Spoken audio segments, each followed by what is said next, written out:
drop of blood feels the freezing paralysis of fear, almost stopping your heart, as Edgar Allan Poe unfolds his tales of terror. You will meet the master of the mansion, who loved and protected his wife with the strength of a supernatural love, even beyond life itself. I am in command here. You will do as I say. I shall take what I desire. Your body and your soul if I demand it. I've heard enough. Help! Help!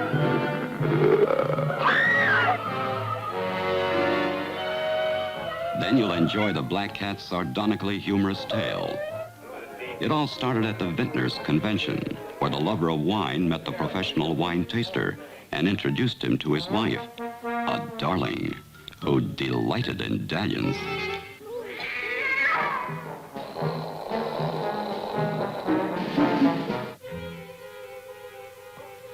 What kind of a man are you anyway? Make love to my wife and doesn't even talk to me. You're insane. That may be, but very clever.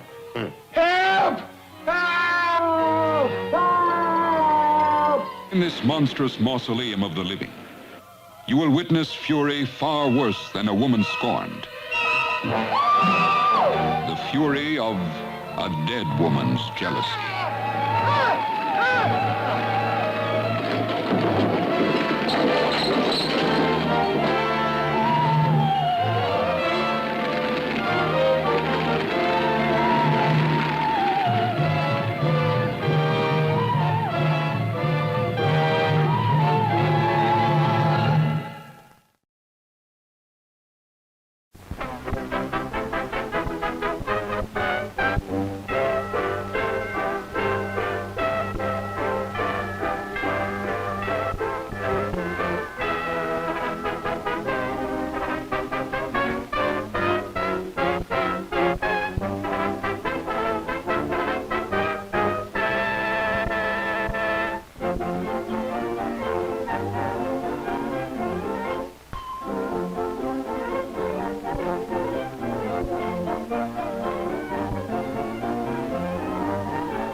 Mustn't hurt that little clock.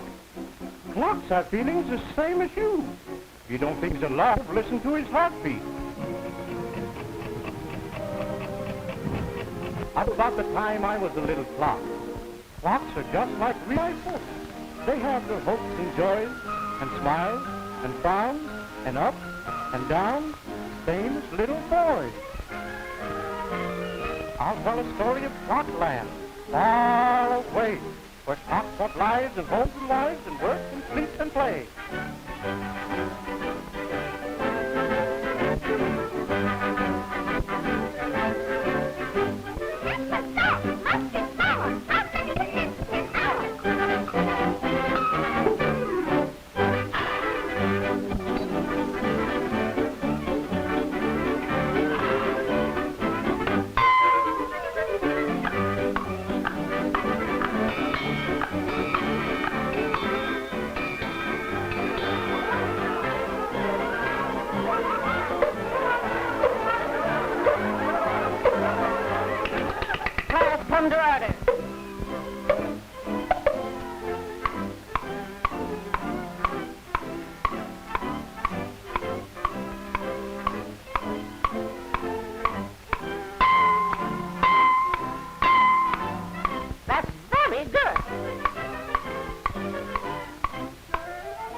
well done.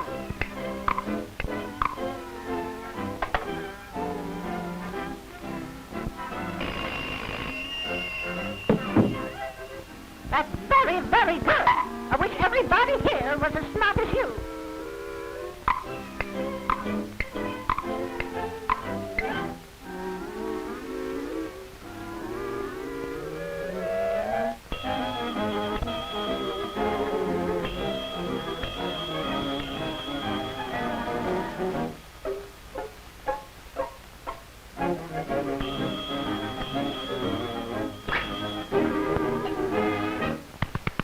Just for that, you stay in after school and write that 100 times. You know better than that.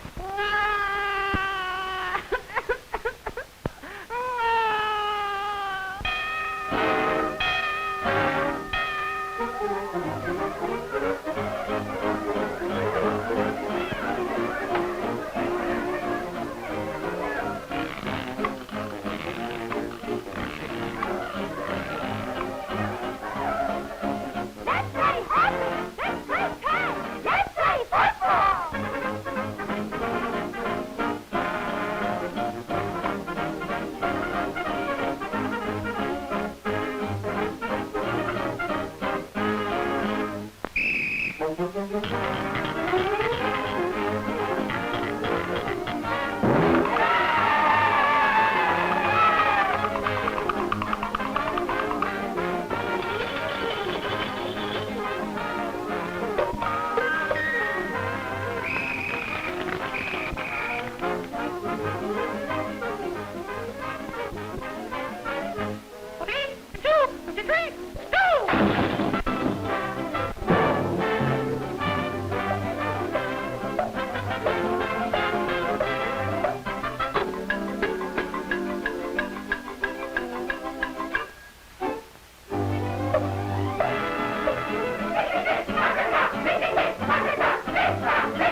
That's where little clocks come from.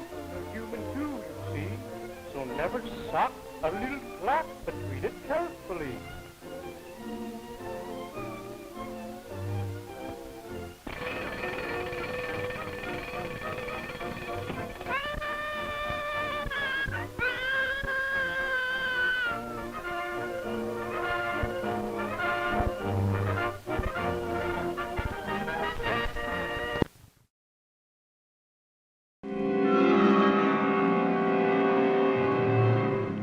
you believe in ghosts?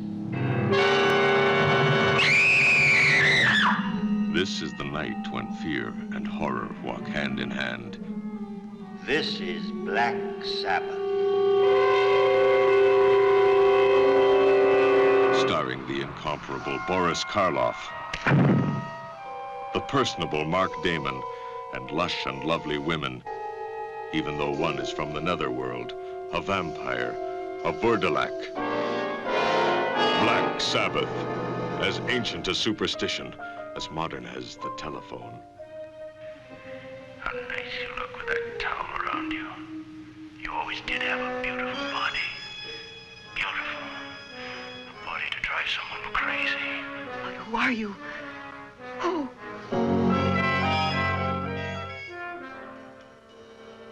Black Sabbath, the bare truth about the unbelievable, such as the brilliant beauty of a priceless jewel that holds within the body of a buzzing fly a vengeful woman's murderous spirit.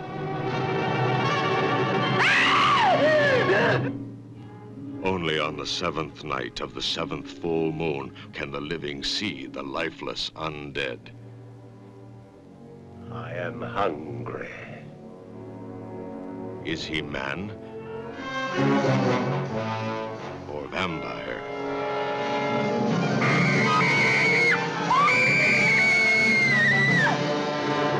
An adventure into black magic that goes beyond the boundaries of the supernatural. And a man's devoted love is welcomed by a woman's deadly lust for his blood.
Good evening, goblins and ghouls, and welcome to the Friday Night Scream Stream. I'm your host, Spakenstein, joined as always by my very good friend, Mr. Evan Sink. Good evening. How we doing tonight, Evan? We're great. We're great. Hope everyone is doing great at home as well. Doing great out there on this chilly Friday evening here post Christmas. We are not only are we post Christmas, we're almost post 2023. Okay, we're here at the end of the year. End of the road. Today is December 29th, and only 2 more days left in this year.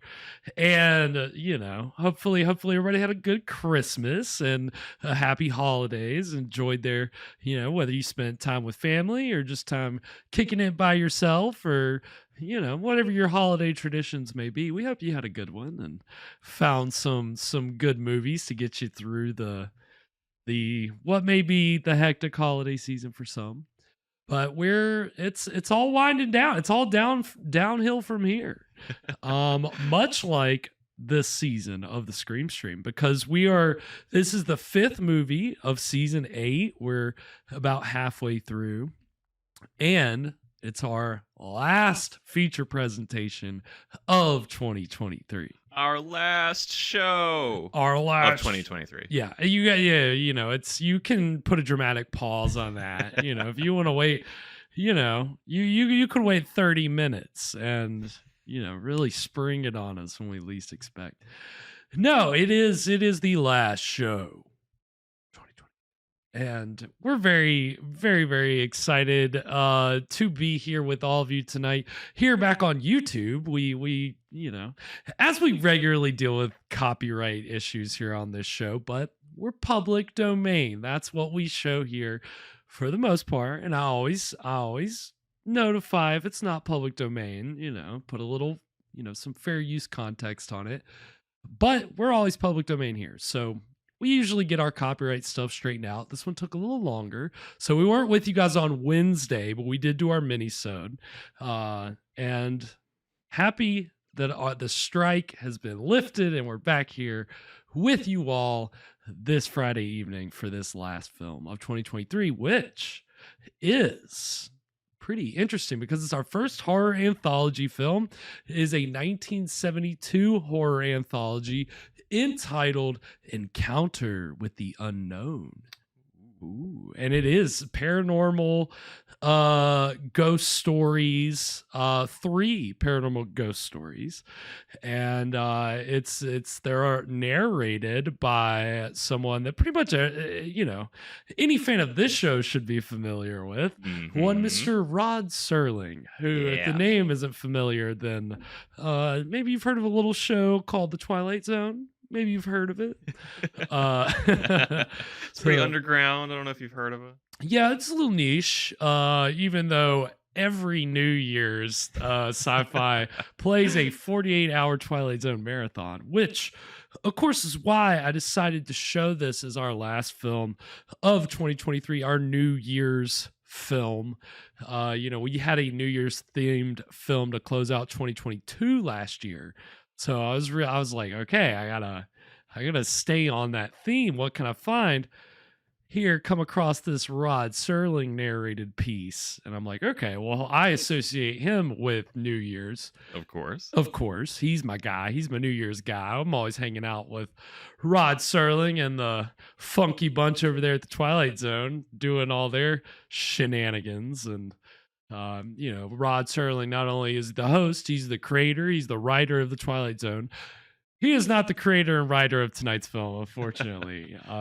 Hate to break it to you, but he is not heavily involved outside of just the narration. But it's okay. We're happy to have him. He's a quality narrator. We're happy to have him. 100%. We know, just get the name alone, he's gonna lend 10 times more gravitas than this production could ever have hoped to have without it. So we're happy to see his name in the credits tonight. We'll be happy to hear his soothing tones, his soothing cigarette scarred and whiskey soaked tones. But we've got time for that. Again, so this is the New Year's episode, so we'll be doing, we'll of course we'll be talking about this movie, but we'll also be doing some end of the year lists to kind of recap our 2023. It's the time to be reflective. That's what it is. We've watched a lot of movies this year. We've watched a lot of series.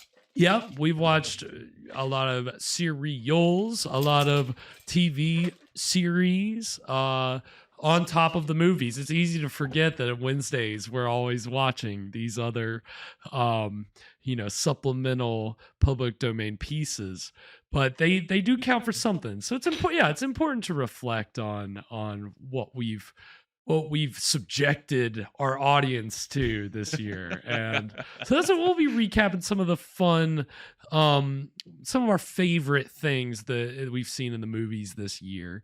And, with about 40 plus movies, it's good to kind of take those trips down memory lane, because you might have forgotten some, you might have missed some, and catch them all over. Most of them over on our YouTube page at Scream Stream Live. Like and subscribe. Plug. But yeah, so we'll be doing some of that during our breaks during the movie. But of course, we'll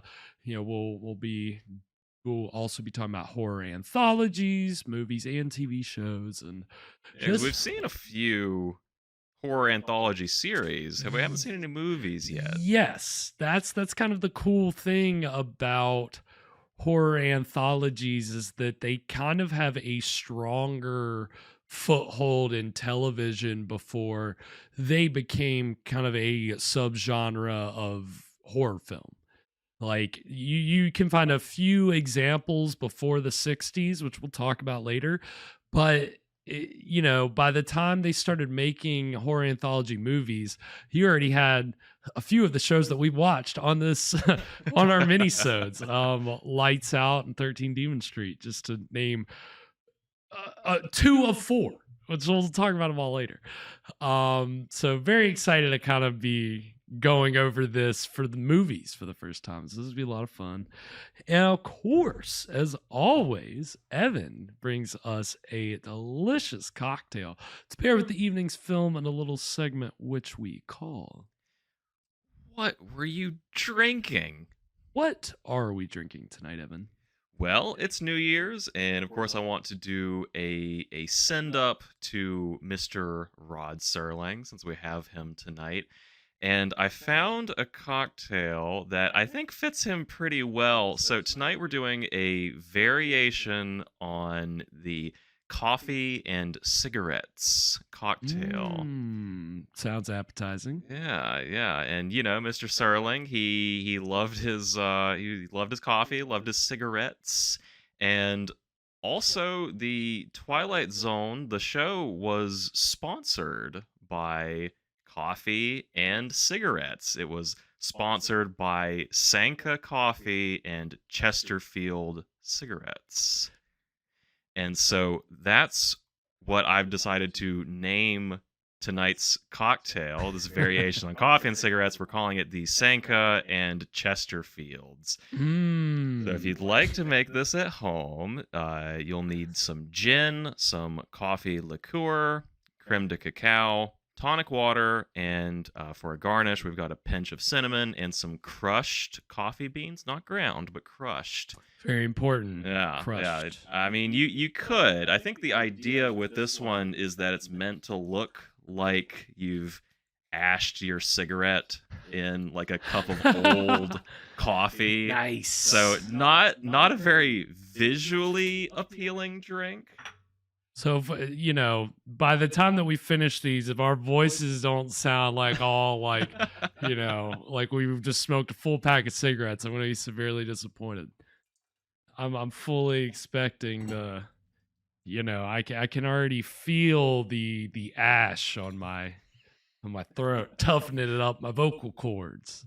Yeah, and I've heard that Rod Serling actually he did smoke the Chesterfields as well. So okay. I mean, wouldn't that be nice? You get a sponsor for a product that you just actually already use. You actually use it. That's what you couldn't ask for a better setup. I mean, I feel like most people are having to deal with sponsors that they don't like.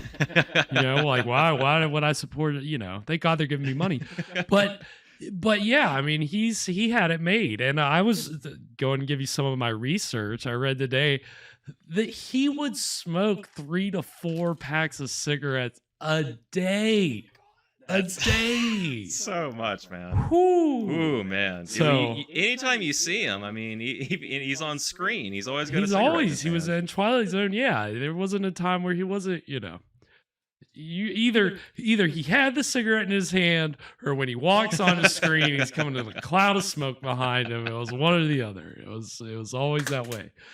No, so I like the tribute that you've created to Rod Serling tonight. It was I like the research that went into this one. This was and again, I told him before the show, I was like, you have to tell me what the hell Sanka is. Yeah, so I had never heard of this until I was doing some research, and I found this old commercial for the the sponsored segment, and it's instant coffee, but I think it's decaf actually, which surprised me. It's decaf? Yeah, it's they were marketing it as don't you just love the taste and aroma of coffee, but it keeps you up at night. And of course you got the infomercial guy just going, oh, like I can't sleep. That's great. So enter Sanka coffee. Wow, Sank. I mean, yeah, I guess if you just love the taste of coffee and, you don't want to deal with the... I don't know. I don't know how people can do decaf. What's the point? I What's think I'd the just rather point? drink something else at that point. Yeah. Tea? Are you a tea guy, Evan? I've been actually getting into tea this year. You would. No, Yeah. just kidding. Okay. No, okay. it's funny. I didn't really not until recently was I like introduced to people who were like, oh yeah, I'm not really big into coffee, but I like tea. And I never really Tea thought people. of like tea as an alternative to coffee. Yeah. I feel like that's something you learn in like the workplace, right? When you meet so many people and there's always going to be some tea people. Right, Right. yeah. I like a hot tea. I like a nice, hey, to each I his like own. both. I don't judge. I'm not going to judge you about your tea. I'm just, So we've got this cocktail. It's Got it interesting prepared. looking. It looks. I don't know if you guys can see. It looks kind of gross. It looks like somebody took a Chesterfield, broke it into, and then like emptied out the contents on the top of my glass. It smells good though. I can smell the cinnamon in the coffee. It does smell good. It's it's definitely not bad smelling, and it's probably going to taste great. The look is just very interesting. It's a little, so we're gonna close our eyes. We're gonna give this a try. All right. Cheers, everyone. Cheers. To the end of the year. To 2023. 2023.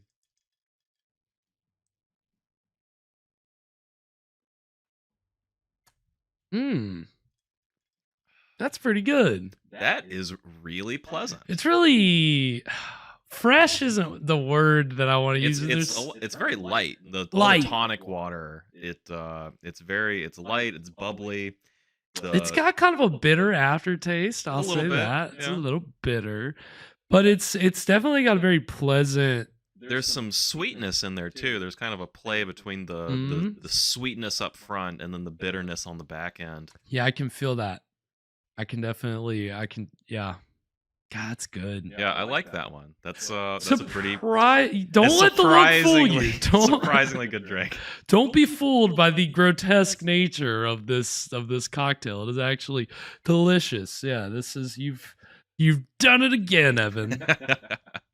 And as we said, cheers to 2023, but also just want to say special cheers and shout out to you, the audience out there, for making this a really, really great 2023. Talk about being reflective and appreciative for what we've had this year. We've seen a lot of support. Yeah, we've grown a lot this We've year. grown a We're whole very lot. grateful for it.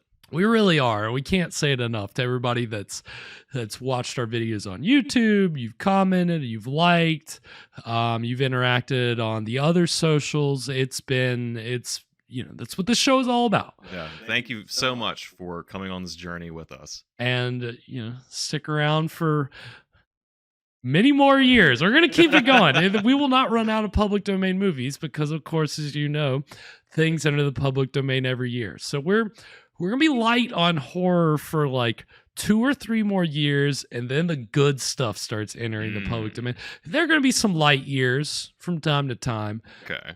But there's still plenty of stuff in the total public domain movie backlog. I think we'll be able to keep this show going for a long time. In the meantime, we'll just keep watching Steamboat Willie.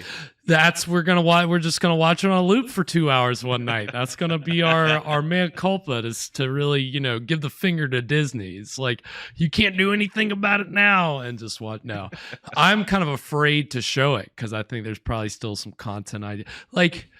Like there'll definitely be a content ID claim if I was to upload it, but I'd be afraid if there was one for just showing it live, which kind of happens when we show movies. And before we get into tonight's movie, I do just want to say, if you're watching on YouTube, when we start the movie, if at any point it gets interrupted on YouTube, please send us a message in the chat saying, hey, the stream is down off YouTube, because we just want to avoid these strikes that we've been running into lately. We're good. We'll come out on the right side of it if it happens, but nobody wants us to be down for 2 weeks. That sucked. I hated it for our audience, and I hated it for us. But we did. One of those weeks was Christmas. We weren't doing anything live, so kind of worked out in that regard.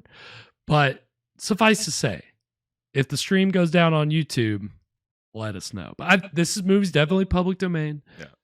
And also, feel free to join us on Twitch if we're down on YouTube. Yes, you may or may not know that we multi-stream, and we are also not only on YouTube but on Twitch. And if we go down on YouTube, you can head over to Twitch. It's easy if you don't have an account, easy to set one up and find us over there doing the same exact thing. So, on that note, we're about to get into tonight's film, Encounter with the Unknown. Like I said, paranormal horror anthology from 1972, and it is a regional horror film, which we've talked about on this show. This one hails from Arkansas. And, we've seen a lot of regional horror films out of Texas, and we'll actually find some connections with a regional Texas horror film. And we'll talk. So how did Rod Serling get connected with this? That's a really good question. It seems like the director of tonight's film, Harry Thomason, had just some connections, like within the film industry, also within the political arena. We'll talk about that later. Harry Thomason's an interesting guy. I don't know how he was able to convince Rod Serling to do this, but because Rod Serling, as ubiquitous as he's known for his hosting of the Twilight Zone, he had another show that he hosted called Night Gallery, which we'll talk about later. He didn't really do too many other hosting or narrating gigs. It wasn't like a regular thing outside of just television work. He didn't really do a lot of movies. And so it's kind of weird that this is one of the few movies that he's done. And I haven't seen this before. And I'd come across it in like his filmography, or just I'd see, Rod Serling narrated this horror anthology that I've never heard of. Well, it's probably not very good, but it wasn't recent until recently. I found out that it was public domain. I was like, all right, let's get Rod Serling up in here to ring out the year. And here we are. So, but we'll talk all about the interesting people behind the movie tonight, and the people in the movie, and of course more about Mr. Serling, especially since we're talking about horror anthologies. We'd be remiss if we didn't talk about his genius in this arena. So, anything before we get into tonight's movie, Evan? So when he's narrating this, is he going to say, step into the unknown zone? It's a giant floating disembodied eye moving past the screen. I hope so. We'll see. I'm excited to see how this, again, horror anthologies are always interesting because you got to have a frame story, right? And to me, a horror anthology kind of hinges on a strong frame story. You want to have something solid. You don't want to be too slight with it. So we'll see. They've got cooked up here for us. Yeah. On that note, I think we're going to go ahead and get into the exciting beginning of Encounter with the Unknown right now. Oh no! Hold on. All right, hold on. Just kidding. Hold on. This is what I gotta do. Pay no attention to the man behind the curtain. The mystery cemeteries. And boop. And boop. There we go. Gotta be kind, rewind. Fixed it. That bird's getting way too close for my comfort. You know me, I don't do birds. Especially fucking, what is that, a hawk or an eagle? Is it an eagle? I don't know. I guess it's an eagle. Nice. It's a rainbow bird. It's a rainbow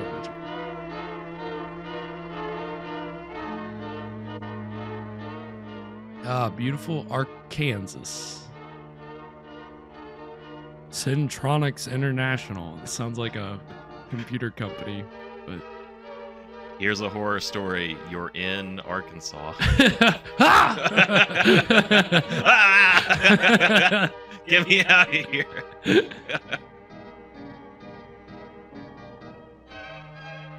I'm loving the music so far. They're killing it.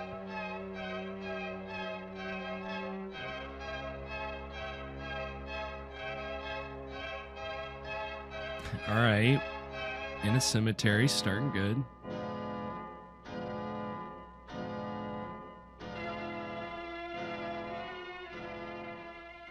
During the years 1949 through 1970, Dr. Jonathan Rankin conducted extensive research in the field of psychic phenomena and cataloged hundreds of events that defy rational explanation. The most intriguing aspect of the research was the discovery of an apparent relationship between many of these events Old Johnny and Rankin. certain cemeteries located throughout the United States. According to Dr. Rankin, 453 people directly involved in these strange events. I'm sorry, but this is driving me crazy, this giant block of text while the guy's already reading it.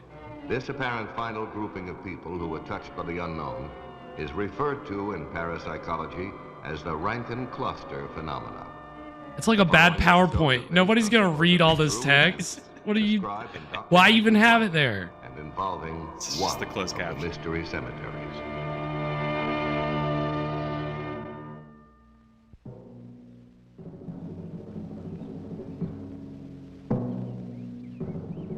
It is an interesting idea to connect paranormal events with cemeteries, though. That's a.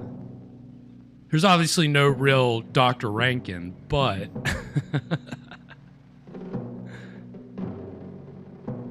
that's you know, definitely the plot of a movie. I've coordinated all these paranormal events, and it turns out they all happen near cemeteries.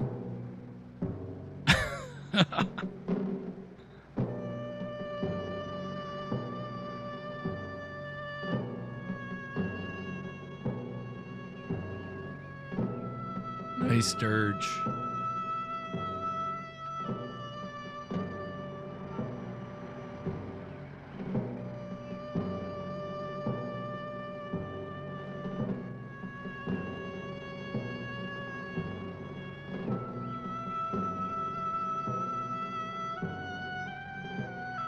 There are few things as strange as reality. For reality comes to us wearing many faces, disguised as all manner of things. What is reality and what is illusion? Some things we think are real may be merely wisps of smoke from our minds. And some things we think illusion are merely cloaked in that guise. So they may play their parts without knowing what they really are. God, I really want a cigarette. In the Twilight Zone.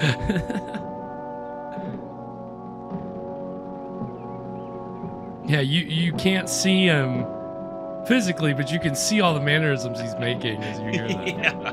I'm just picturing him just standing just off screen. I know. I'm just waiting for him to walk in. This is one reality. At least we can think it is. And this perhaps reality starts off a chain of events so strange, we can only guess whether it was real or whether, after all, it was only an illusion.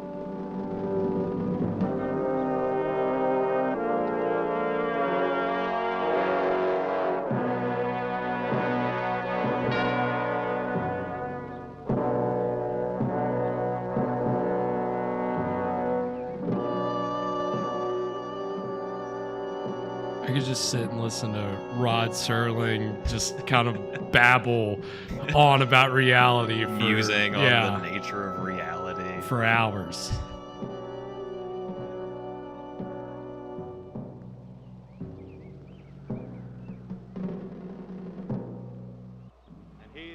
Did these events happen by coincidence or by an unknown and unknowable calculation? Let's start by populating this day's stage with some of the characters. I know that my Redeemer liveth, and that he shall stand at the latter day upon the earth. Dave Terrell, Body be destroyed, yet shall Frank I Cameron, see God, whom I shall see for myself. Randy and I Powell. shall behold. Three young men, college students, all the boy next door, all people we've known before. Brother Taylor, a well-meaning and God-fearing man. Blessed be the name of the Lord. And so, Lord, we commend to thee the earthly remains of John Davis. He got some weird glasses. Johnny Davis, the one who holds the rather dubious place of honor at this gathering. Davis. And this is Camille Davis, Johnny's mother, the 7th daughter of a 7th son. Does she have anything to do with our story? Perhaps. Let's unfold it. He was cut down untimely, but you in your infinite wisdom know best. It's a good one, Andy. I see you over there in Take the the YouTube soul chat. of this young man, Lord, and may he dwell in your hallways forever. That is clever. The Lord giveth, and the Lord taketh away. Blessed be the name of the Lord. Amen. Shout out to Andy over in the YouTube chat.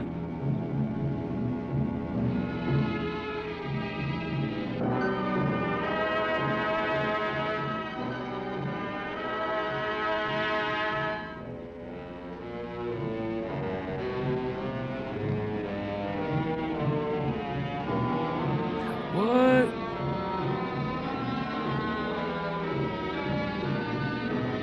These guys just milling around anxiously in a circle as everybody else is filing out.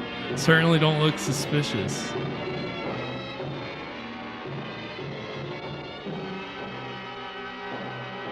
Johnny was my best friend. Well, you don't want to be the first one to leave. Oh. Listen you well to my word. Ooh. One by land, two by sky. Look to the heptagon, for it is there. 7 times around go the 3 of you. And may your reward be just and true. She just put a curse on them? Is she gonna fly off on a broom? we didn't see that part. No, they had to cut it. Look to the heptagon, for it is there. 7 times around go the 3 of you, and may your reward be just. Excuse me, sir. Would you like a refill on your drink? Oh, sir. Would you like another drink? Excuse me. I think she's talking. Would you care for something? Oh, I'm sorry. Yes, I would. Is this going to be a potluck thing? Are we supposed to bring a dish? There you go. Thank you. Thank you. Would you care for anything? Sorry, Father. Guess I was pretty deep in thought. I didn't even hear her. We all get that way sometimes. Deep thought is sometimes a bridgeway across our problems.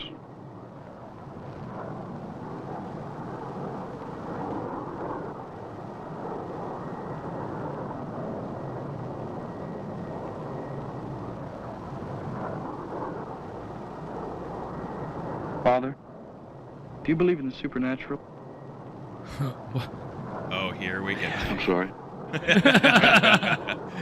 How long's this flight again? Sounds pretty silly, but I was wondering if you believed in the supernatural. Don't you realize the supernatural is my business? You might say I'm a Supernatural is my business. I hadn't thought of it that way. I guess you're So right. I need to get that printed on business I'm cards. one of those many people who have a supernatural boss. On a shirt. He's a good boss. That'll be merch next Yeah, year. boss. Supernatural is One who my knows business. all the answers. Sometimes doesn't tell you what they are. What made you think of the supernatural anyway? Oh, nothing. Listen you well to my word. 1 by land, 2 by sky. And they're really hammering this home. That's the 3rd time we've heard this. Well, yes, something. Well, look, Father, I'm not a Catholic. It doesn't make any difference. No, I guess it doesn't.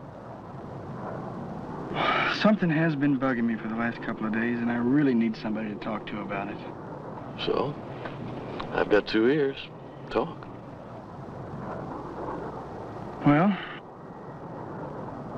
I guess I should begin at the beginning.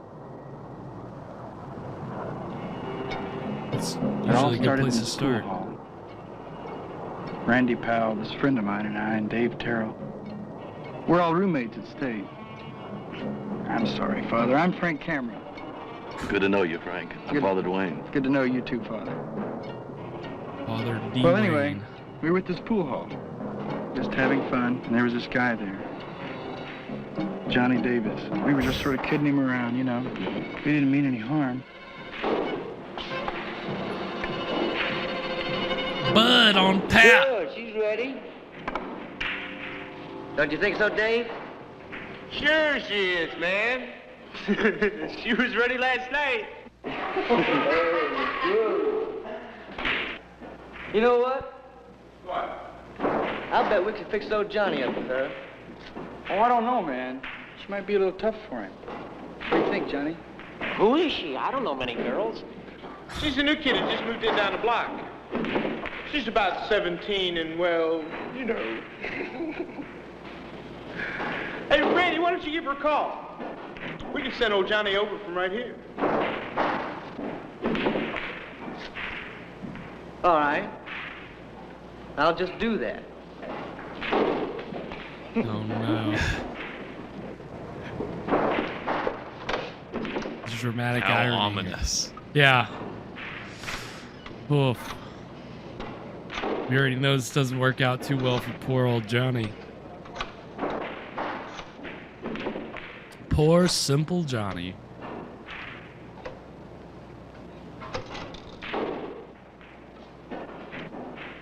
Hello? Darlene? Remember me? This is Randy. Yeah. Well, I'm just down the street. Uh-huh. You are? Well, look, what are you doing tonight? Mm-hmm. Yeah. Yeah, I just bet you are. Hey, look, darling. Dave and Frank are over here. And we have a good friend named Johnny. He'd like to have a day with you. You can? That's terrific. Well, you know what I mean, don't you, darling? Huh? Yeah. Well, as long as we understand each other. Well, look, this guy that's coming over tonight is a personal friend of mine. Dig? Yeah. So I want you to take real good care of him. So sleazy. Okay? Huh? Yeah, he'll be over in about 10 minutes. Okay. Yeah. Hey, Darlene. Have fun.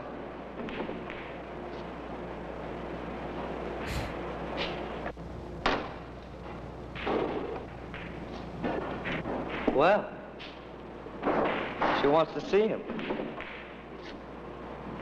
What's the address? Hey, I forgot her name. Her name is Darlene, and she lives at 35, 36 Elm. Yeah, that's it. 35, 36 Elm. You got that? You fellas come in here? Definitely creepy as sin. Okay, Johnny, get off.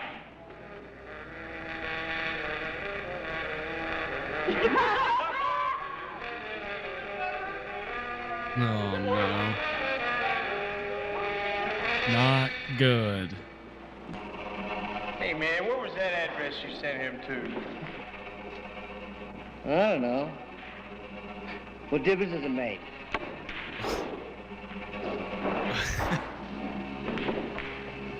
Fucking psychopath.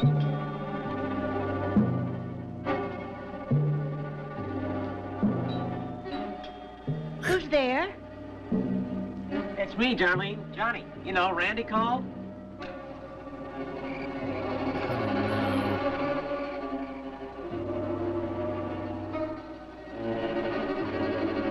Oh, no. shit! She's gonna open the door and just start blasting. Don't put me down. Just open the door. There's no one here by that name. This is the Wilson residence. They're named Darlene? No, young man. You've probably got the wrong address. And besides that, you're liable to get hurt. Walking up to a strange house in the middle of the night. Why, I've got my husband's pistol out, and I certainly don't want to hurt anybody. Oh, fuck! She didn't want to. She did anyway. Oops. Johnny, you know I've got this twitchy trigger finger.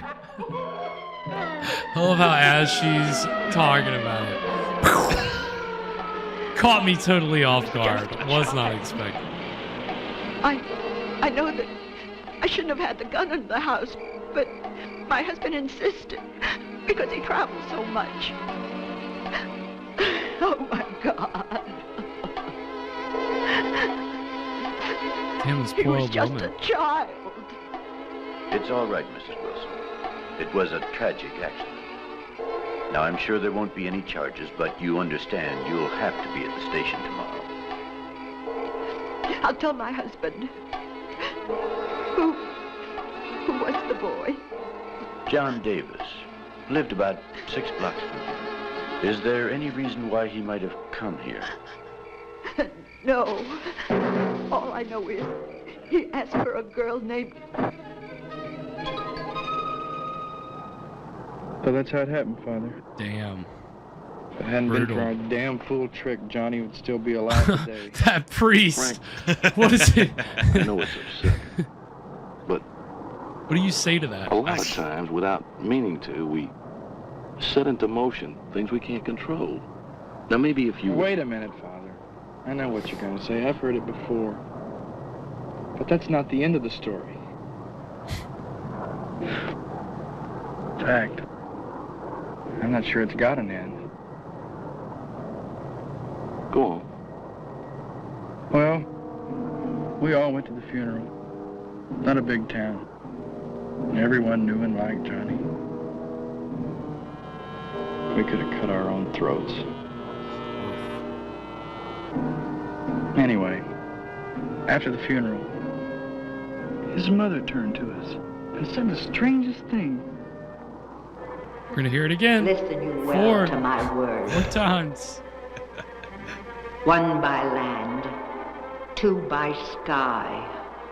Look to the heptagon, for it is there. 7 times around go the 3 of you. And may your reward be just and true. Just what? That's what she said, Father. If I could only tell you about the tone of her voice. Look in her eye. All right. She had just lost her only child. You can't be too angry with her anger. I know. But it's what she said. Now, I looked up heptagon. That means a 7-sided figure. And she said 7 times around go the 3 of us. What? Well, Father, 7 days after the funeral, Dave and I were going to chemistry lab. We were in kind of a hurry.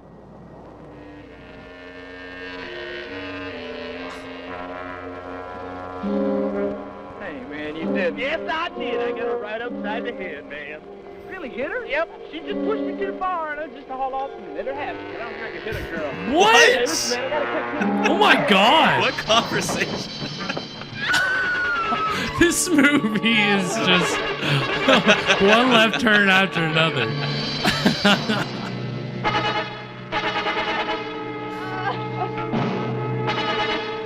That's the way it happened, Father. By Exactly land. 7 days. Look, Frank. 7 days. Strange things happen to all of us. You're upset because of a distraught remark at a graveside made by a woman who had lost her only child. Now, you're looking for reasons that don't exist. He deserved to Only get hit by that car. We sheer all heard what he coincidence. said. Besides, time will take it away. I assume it was some time ago. No, it wasn't. It was just last Thursday. Oh man, I got hit, but that was a real nice car. I guess it was No, worth it. It was 1 week ago today. That makes this the 14th day. And 14 is 2 times 7. Oh, stop it, Frank. Too much You're math letting for a me. I'm simple out. coincidence If you're that jar worried, your why would you be entire in a life. plane? Now, God works You in know what strange she ways. said, That dude. doesn't mean it's witchcraft. Forget it. Look, you've got a life to lead. My advice is just to go back to school and leave it. Sure, Father. Sure. Thanks for letting me bend your ear. What else do you think we're here for?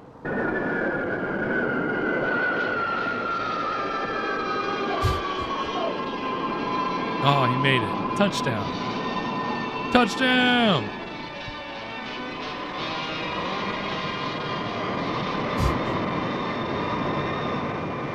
Unfortunately, the priest was waving around his pistol. I don't know how I got past the checkpoint with this. Whoops! Have a nice trip.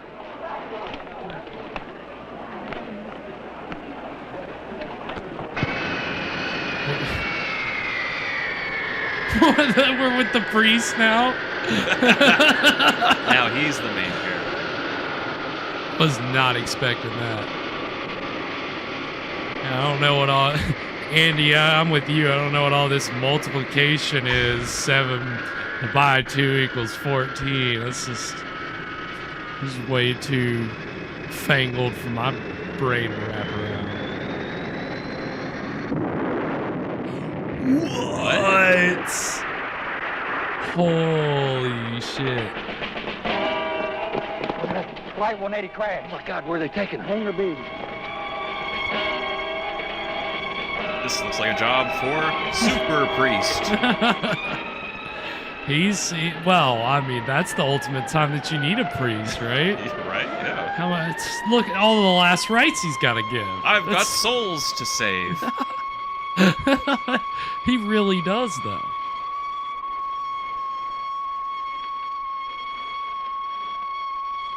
Sirens in Arkansas just sound like one long whistle. Oh, there it goes.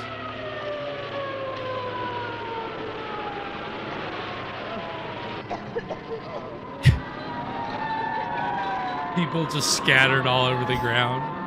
That's a C-stand right there. Yeah, it is.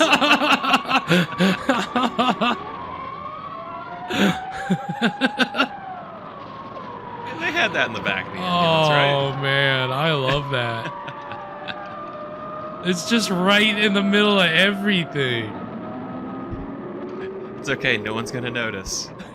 We really need to light the scene.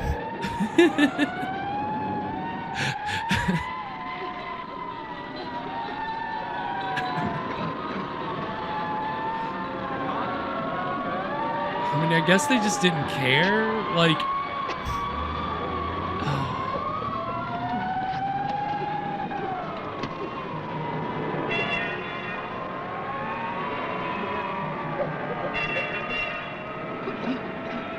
Yeah, look at him. He put on his special ribbon and everything.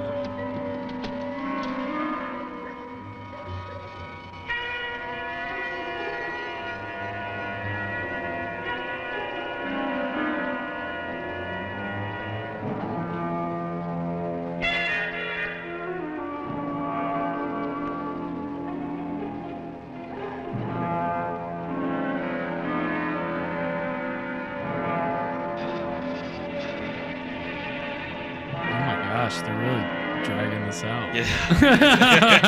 Like we get it. And everyone is in anguish. The plane crashed, and I guess they fell out or something.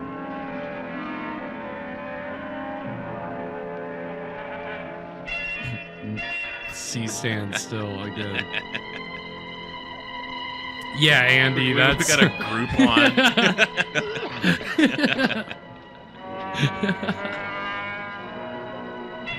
Give us one big casket. Right.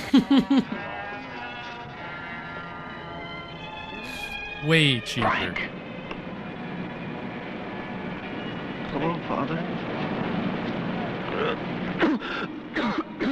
I thought he was about to vomit for a second. Are you all right? No, great. It's not, Father. So did the plane just crash a little bit? 14th day, remember? Just set up to scatter everybody out of the plane without any, terrible burns. More you can do, Father. What the fuck?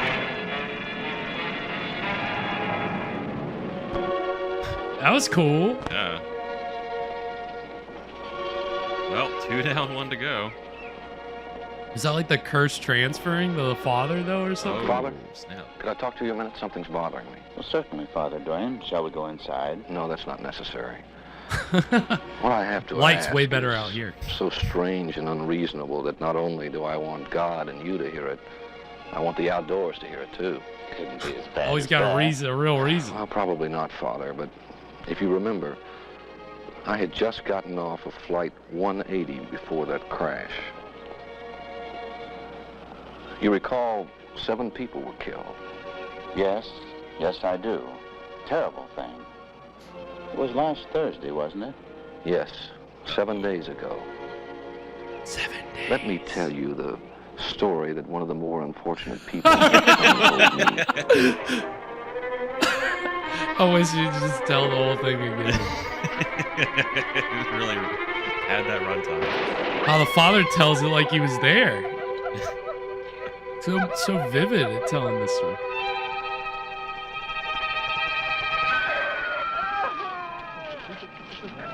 So, Father, do you think such a series of coincidences can just happen? Well, Father Dwayne, I'll not say to you no. I know your heart is troubled, and this would be the 21st day, wouldn't it? Yes, it would. I don't know how I'm going to get this out of my mind. Shall I tell you? If you can, Father. It's really fairly simple, as most things usually are. You mentioned the third boy's name, and you know that he attends college at the State University. Why don't you just call him there? I've been afraid. It's a good idea, Father. I've been waiting for God to give me the answer. God moves in strange ways, and sometimes employs the most ridiculous messengers. You should cold call a college student. Hey, how you doing? So I'm a priest. This is gonna sound weird, but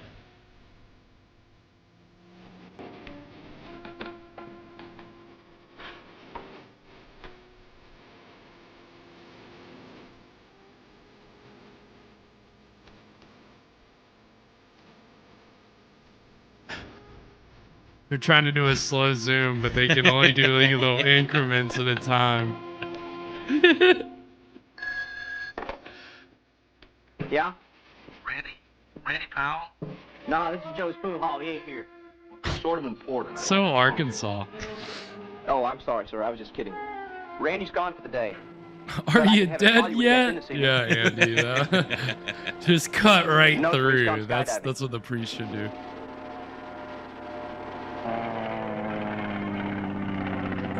So Sorry. Randy Powell went skydiving. What was it that woman named Camille said? 1 by land and 2 by air. Didn't Frank say that he found a heptagon to be a 7-sided figure? And didn't Dave die 7 days after Johnny's funeral? And Frank 14 days after? What is the reality and what is the illusion? Our story doesn't tell us. But I wonder if Randy knows that it's the 21st day. Listen, you. 1 by land, 2 by sky. Look for the hectagon, for it is there. 7 times around go the 3 of you, and may your reward be just and true.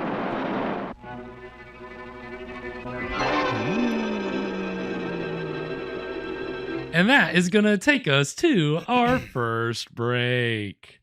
Well, that was the first of 3 stories that we're going to get tonight during Encounter with the Unknown. What do we think so far, Evan? So are they all not gonna have an ending? Probably not. I mean, Okay. what? You wouldn't say that was an ending? Yeah, a little open-ended, but I mean, all 3 of them died. They all, you know. oh, was that his gravestone at the end? No, that was Johnny's, but he Okay. definitely died. Okay, Come okay, on. There's definitely a curse. We know he didn't make it. He was skydiving. Yeah, kind of tempting fate on his part there. Well, it's like the other guy. What the hell are you doing in a plane if you know that 2 of you could die by air? Why, you know, you don't have to take the risk. Skydiving especially. Like, what the hell? Yeah, I dude? called the airport. They couldn't reschedule. Nope. No, but this is, you know how long I've been on this wait list to go skydiving Curses, schmerses. without an instructor. Oh man, that's really hope I packed my parachute. Yeah, I mean, it's, you know, kind of a ridiculous story. I was expecting I was expecting that to be the frame story. I didn't think that was going to be our first story. Yeah, same. Yeah. So that was interesting. So now I'm interested to see, maybe there isn't really a frame story. I guess they're just going to have old Rod keeping it all pulled together. Yeah, with he's his stringing narration. this whole thing together. Yeah, I mean, come on. As soon as Rod came back in while Johnny was skydiving, it's like, yeah, he's dead. He's not making it. Over. It's over, or whatever the guy who was skydiving's name was. I can't remember what his name was. Yeah, interesting first story. So Yeah, kind of witchy. Yeah. I like the curse. Very 7 cryptic. days. Yeah, fun. Heptagon is a word you don't hear very often. No, I had so no that's clue what kinda they were fun. talking about. Heptagon, what are they talking about? Yeah, no, that was there were definitely some cool little touches to that story, and you know, again, some nice Arkansas flavor, as you can tell with the southern accents, and I love it though. So did you say this is an Arkansas film? Yeah, like this is, you know, we talked about regional films on this show, and especially with Texas. Most recently, we watched The Dungeon of Harrow. Remember, that was made in can't remember where in Texas, but in some small town in Texas, and this is kind of a similar thing where you just have this independent outfit who was trying to produce movies in Arkansas without the help of Hollywood. And the main guy behind this was Harry Thomason, and he made about a handful of Arkansas made regional films during the 1970s. He made about 5 of them. This was the first one.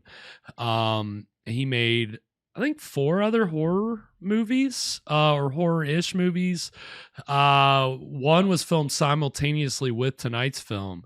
It's called So Sad About Gloria, and it's like an axe murder, insane asylum type of thing, which is funny because this movie actually shares a lot of cast members with an axe murder insane asylum film that we've watched on this show. Okay. Don't Look in the Basement, which we watched actually at the beginning of this year, the beginning of 2023. It was our first Friday the 13th movie that we did all the way back in January. And this, we haven't seen any of the actors yet, but this has at least 4 actors from that, and that was filmed the year after this. So was that the film with the man on fire? no, that was Silent Night, Bloody Night, Oh, which okay, we watched last Christmas. Yeah. Those, I mean, we didn't watch those movies too far apart. Yeah, they were fairly close. Last winter. Yeah, that was the one. Don't Look in the Basement was the one with the axe murder at the beginning, and then the patients are like roaming everywhere, and then there's like the doctor, and then she turns out to be also just a crazy patient. She's in this. The main actress who played the nurse is in this. The guy who played the axe murdering judge in that movie is in this. So kind of, I mean, Arkansas and Texas they border each other, right? Do they? Do they? They're pretty close, right? They're pretty close. So I mean, so that's why I think they're definitely these two movies made around the same time share. Like I saw like one name at first, and then I saw another name, and then I started just hitting other people on IMDb, and then I'd see their other credit was Don't Look in the Basement. Like, oh, okay. So that was like kind of a cool connection with this movie, but you know, the director did a sci-fi movie, he did a Bigfoot movie, And then in the 80s, he ended up marrying this woman named Linda Bloodworth, and they ended up creating all these popular television shows in the 80s. I think the biggest of which was Designing Women, which was like it was a 80s sitcom about a bunch of women. I haven't seen it. I was telling Evan I'm doing a 30 Rock rewatch, and one of their early episodes is like all the characters are watching this Designing Women marathon, and it's is it integral to the whole episode. Designing Women or Designing Women? Both, because it's about I think it's about women who are designers or something. Okay, they like live together. I don't know, kind of like a goal. I don't know. It's like one of those that would probably play on like with Golden Girls and like all that stuff. I was picturing like a $1 million woman situation. Yeah, maybe. It's definitely in the South though. That's the thing. It's got like a Southern flavor to it. And that was what this guy, Harry Thompson, and his wife, Linda Bloodworth Thompson, they made all these kind of like folksy shows. And so he he got lucky marrying smart TV writer, and because then he was just directing all the TV shows that she would come up with, right? So he, you start in low budget horror and you work your way up. That's what you always try to do. Yeah, know your blood worth. Seriously, the other interesting thing about Harry Thomason, the director of tonight's film, also a close friend, personal friend of former President Bill Clinton, fellow Arkansas native, right? Yeah. So he has made a few promotional films for Clinton's presidential campaigns. He served as an image consultant for Bill Clinton a couple times, including during the Lewinsky scandal. He was even testified before the grand jury in the Lewinsky scandal. So did the heptagon come up at all? Probably, when there was definitely like a 7 days type of thing, going on. He probably tried to give the grand jury the run around with the whole riddle and the hexa whatever bullshit. So you gotta love it. But yeah, so interesting presidential connection. Yeah. And that's not the only one. One of the co-writers for tonight's film, this is so fucking weird. One of the co-writers for tonight's film is a guy named Jack Anderson, who was a pioneer in the field of like modern investigative journalism. And actually, the year before this movie, won a Pulitzer Prize for his reporting. Wow. And he was famous for he was the one that reported that the CIA tried to get the mob and the Cubans to wait, no, it was the mob and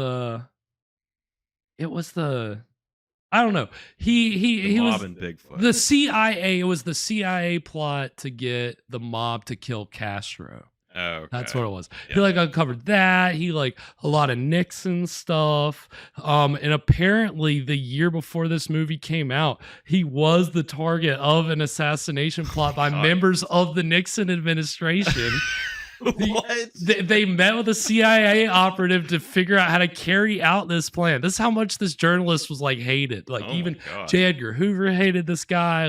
Nixon hated this guy. The only reason that their assassination plot got foiled was because the guys who were planning it got arrested because of the Watergate break-in. The only reason. They were talking about poisoning this guy with LSD, trying to figure out what they could do to kill this guy.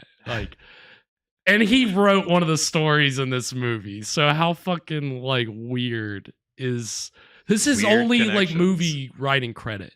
This is it. You could almost say it sounds supernatural. It certainly does. And the other, got to get one more presidential. There's another one. Well, he was the guy that peddled the conspiracy theory around the Kennedy assassination that Kennedy was killed by the mob and the Cubans. Like that they like worked together to assassinate Kennedy. So, you know, just a weird kind of, apparently that one wasn't well received. He didn't really like have a lot of evidence for that. And it was like, but he did like a whole 2-hour TV special it was in the 80s. He was like, this is the new theory. And, you know, obviously they gave Kennedy a random address and said there's a woman there. Yep. They said, ask for Darlene. That's, you know, of course I was trying to figure out what story he wrote. Now it all makes sense. That's unfortunately, he arrived at the house of Lee Harvey Oswald. Hey, I'm just cleaning my gun. Whoa! Yeah. This is another case of that Oswald accidentally did it, which is a theory we've posited, which we stole from somewhere else. But I digress. Yeah, so, I mean, kind of, you know, some weird, interesting connections behind the scenes. And, of course, Mr. Rod Serling, as we've talked about, you know, he didn't really narrate a lot of movies, didn't do a lot of movies. He wrote a few like drama movies back in like the 60s, but he wasn't really like a horror movie kind of a guy. The only other horror movie that he had anything to do with after this was also as narrator for a movie which we saw the trailer for recently, and that's Phantom of the Paradise, which we saw when we watched Phantom of the Opera. Now you won't hear Rod Serling's voice in the trailer because it's one of the trailers we're going to have during our break. We're going to have, first we're going to have the trailer for Don't Look in the Basement. We've got some actors from that in tonight's film. And then we'll see the trailer for Phantom of the Paradise. And I'm pretty sure it credits Rod Serling in the trailer. You know, it not as shamelessly as tonight's film, you know, billing him at the very top above the title, even though he's not in it at all. But, you know, Phantom of the Paradise doesn't use him as much as tonight's film, but he's pretty effective, like, little narration piece. So, but then he died in 1975. So, you know, he only died 3 years after the making of tonight's movie. 50 years old. The man was only 50 years old. Smoking a lot of cigarettes. Yep. Twice as bright. Half as long. But we'll talk more about his career later. And when we come back from the break, we're going to get into some of our year-end review lists. Some of our year-end lists. We'll be recapping some of our favorite things. Right, we're doing a BuzzFeed top 5. Yeah. And in some cases, it might not quite be 5. We you know, we'll just scrape a little bit. But we got some fun stuff coming up after the break. So stick around. We'll be right back. Don't look in the basement. The makers of Last House on the Left warn you again. To avoid fainting, keep repeating. It's only a movie. Only a movie. Only a movie. The line between sanity and madness can be crossed in a single step. And with this step, you enter the nightmare world of terror. On the day the insane took over the asylum, Judge Kamen, whose iron self-control hides the urge to kill. Harriet, a mother's love, twisted into the malignant shape of evil.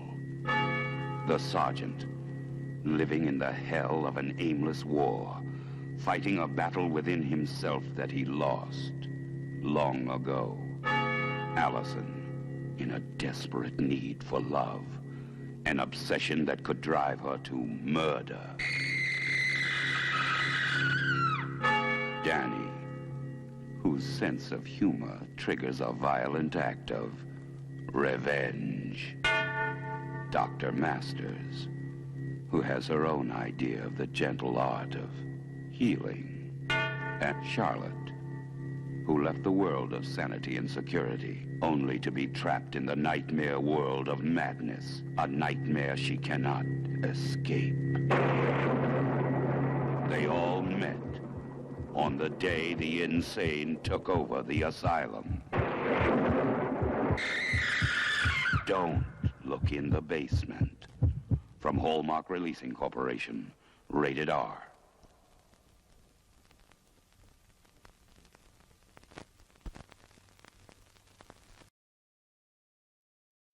Twentieth Century Fox presents Phantom of the Paradise, a gothic horror story.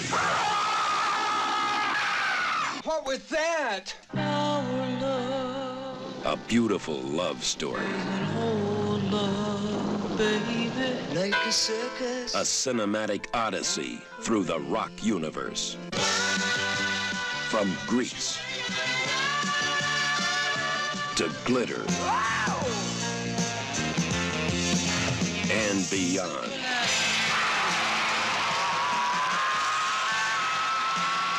The story of a sound, the man who created it, the girl who sang it, the monster who stole it, and the phantom who haunts the paradise, the ultimate rock palace.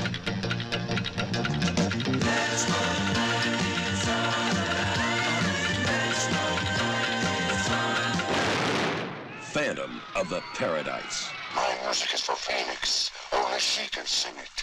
Anyone else that tries, dies. Phoenix. Phoenix. So you told me one time that you'd be somebody, that you weren't working just to survive. B. Snow! Whoa, whoa, wow! Man, you better get yourself a castrato for this. Paul Williams as Swan.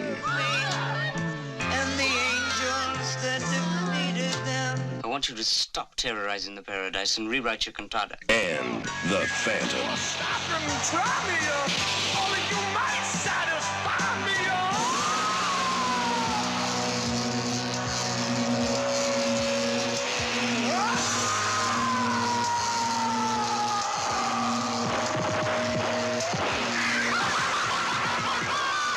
Phantom of the Paradise. There really is the Phantom.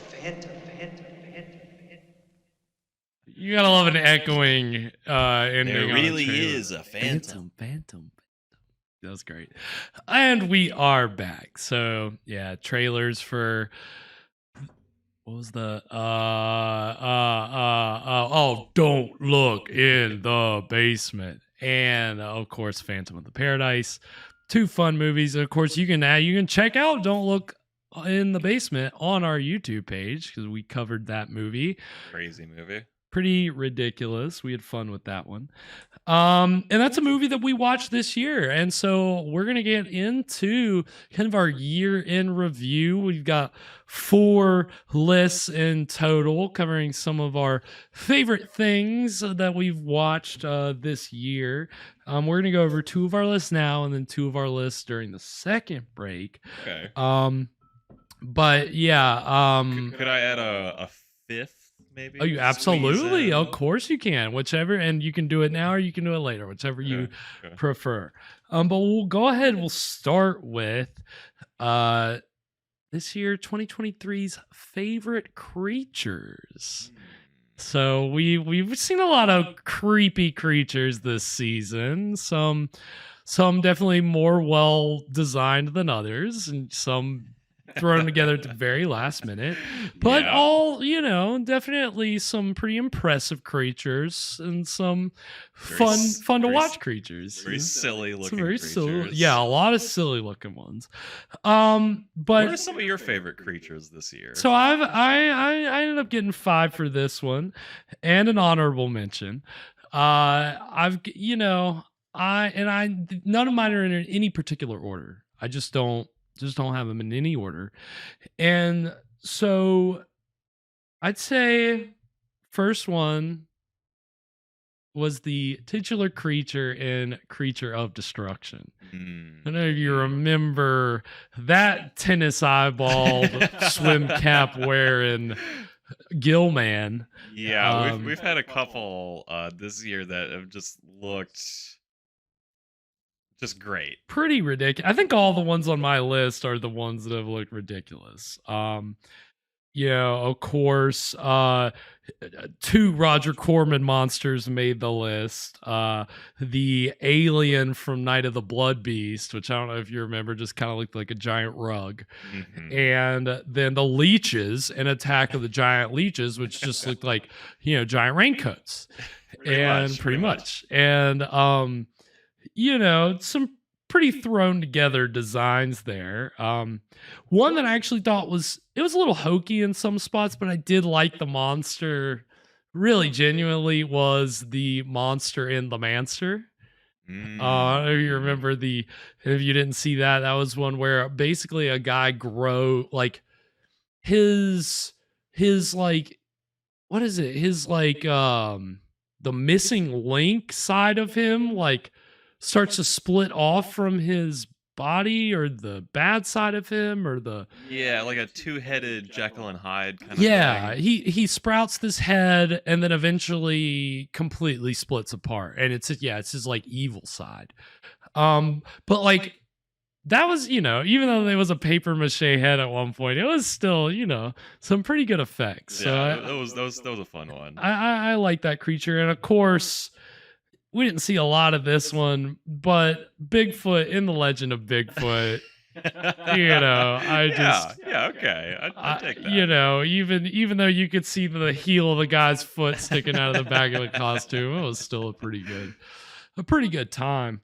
So those are my top 5. What about you, Evan? What did you get for your favorite creatures of 2023? Well, so I don't have 5, but here's a few in no particular order. Torgo from Manos. He's kind of a creature, kind of a scamp. I guess he's. I was trying to think. I was trying to decide if Torgo fit on any of my lists, and I couldn't find a place for him.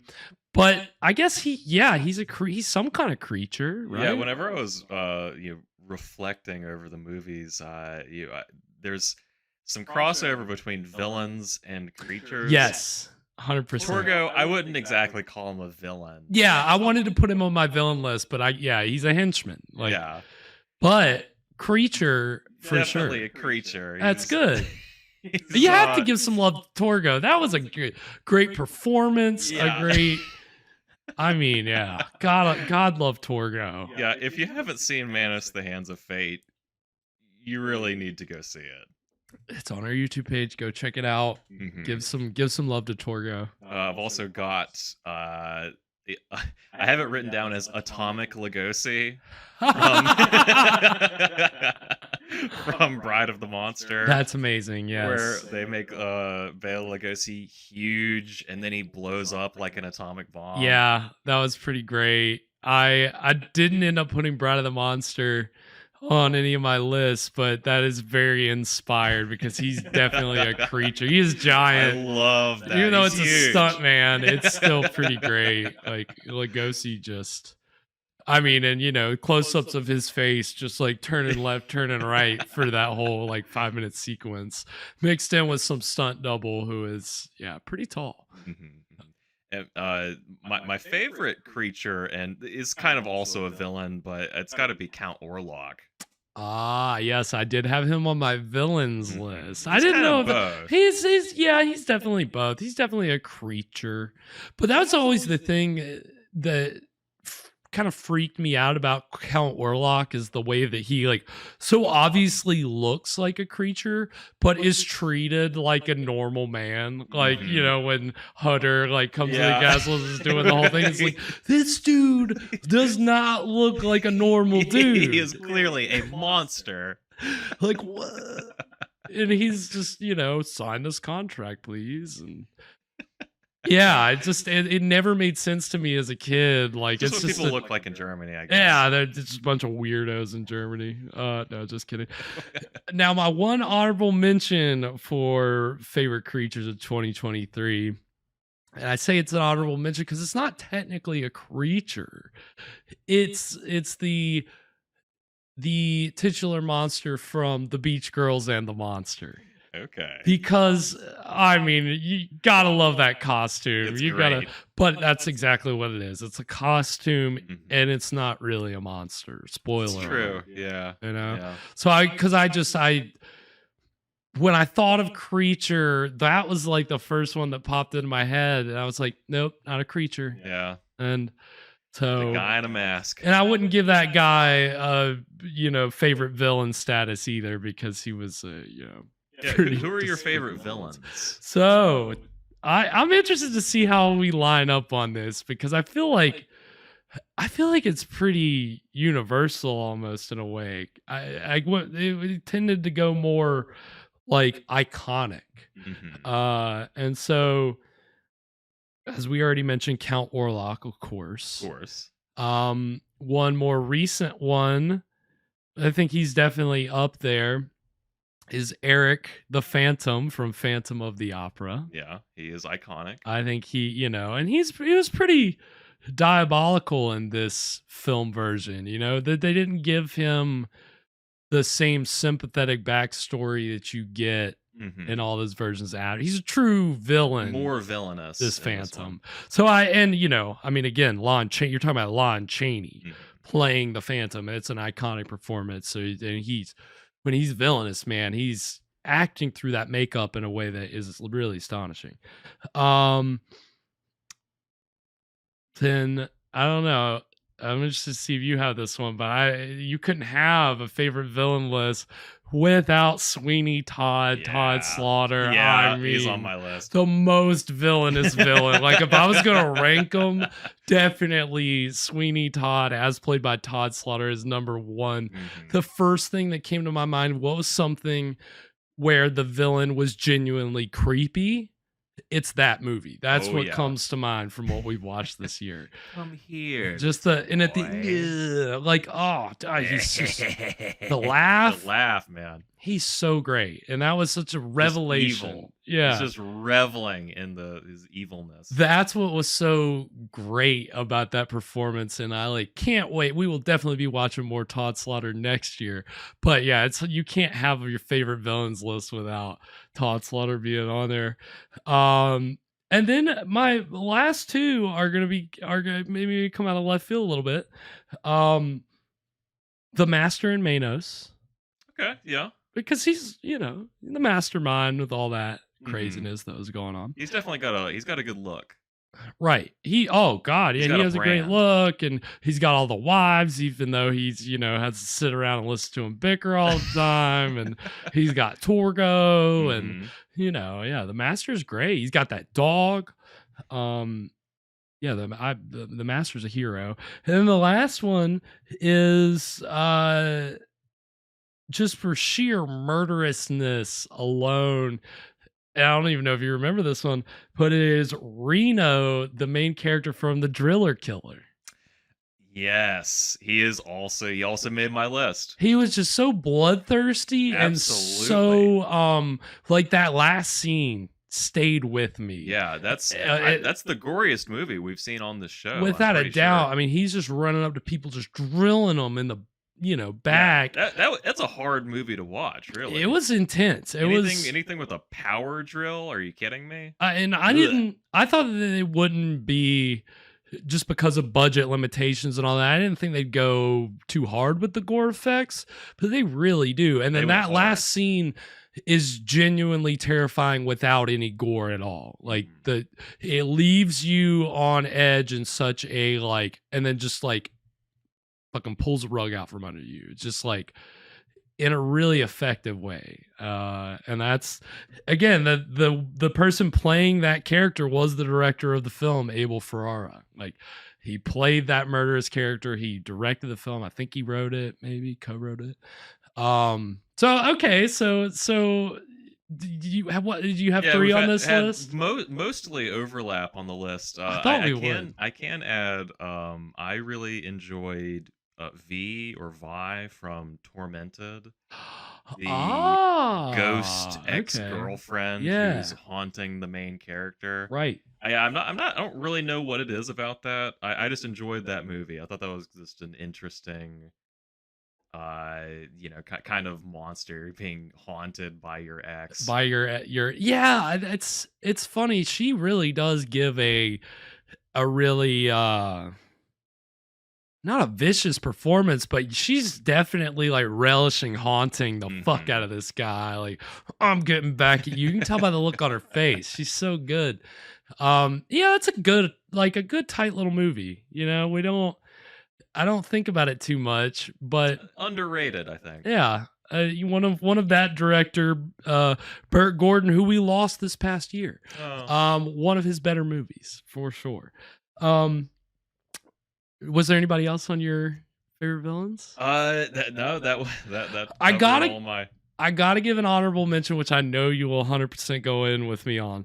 The only reason I don't put him on the list is because we technically only watched this for half of the year, or half of it for this year and half of it for last year, and it's also a serial. So I didn't know if I should count it with the movies. But I know where you can't have a favorite villains list without Ming the Merciless. Yeah. I mean, come you're right. on, You're dude. right. We love Ming. We love Ming. He's so villainous. He's so great, and he's villainous, and he's arch, and he got a great wardrobe, and he's always. What more could you want? I mean, he's the perfect villain. Yeah, I mean, he really is. Like, again, like. Sweeney Todd, I've said is the top, but Ming definitely gives him a run for his money. He's up there. So we those are some good lists. Those are, I think, a pretty it's been a good year. We've had some pretty solid movies on the lineup. We've had some good creatures and some good villains. What more can you ask for? That's what this show is all about. What really some effective horror, and what's good horror without good monsters and good bad guys. We got them this year in 2023. So hopefully next year we'll get five more villains and 5 more monsters. But we'll see what the year holds. But we've still gotta get through the middle of the final film of 2023. And so we've had one of tonight's 3 horror stories, which, ended pretty bad for those douchebags. They got what they deserved. So we'll see what the second story is about. There's no frame story, so we're flying blind here. I guess the cemetery, maybe it'll be like another cemetery connection. Maybe that's the through line. It's not much of a frame story, but it's a frame idea. Guess it works.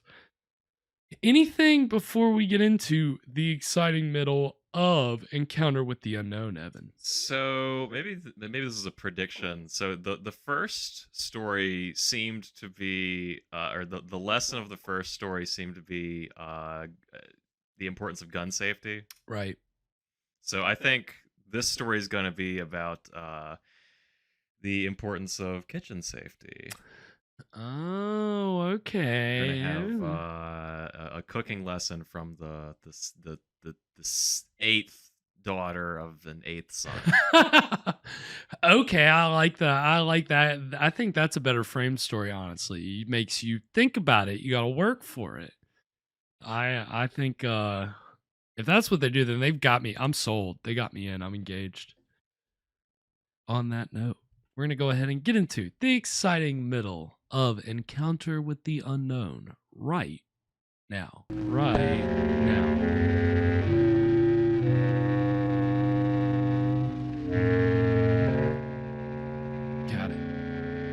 Got it.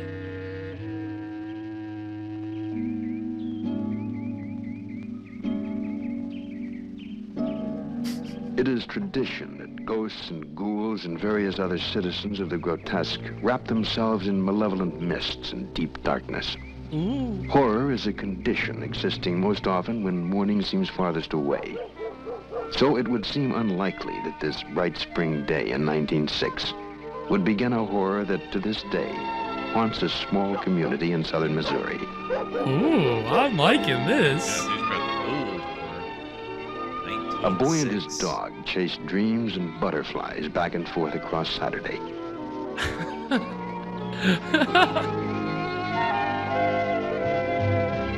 I love the writing, even though I know it's not Serling. It feels like Twilight Observe Zone. one man-child and one man-child's dog on their way to a uniquely soul-shattering rendezvous with darkness. A terrifying encounter with the unknown. He said it. That was it. Yeah, he did say He it. did say That was the title of the movie.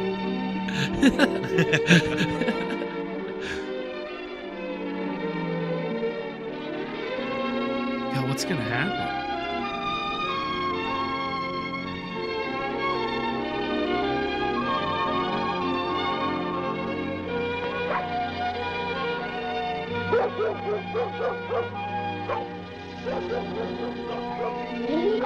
Hey, lady.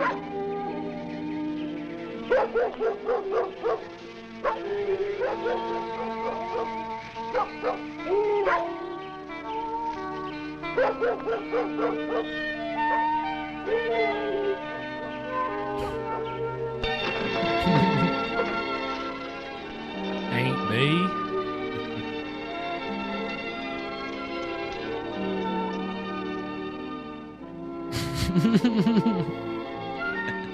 Yeah, Andy, you know, the fish, yeah, that's how you get them tasting really good. You feed them up on sewage. Joe, That where good is that pond boy? scum flavor. He goes fishing in plumb forgets about the time.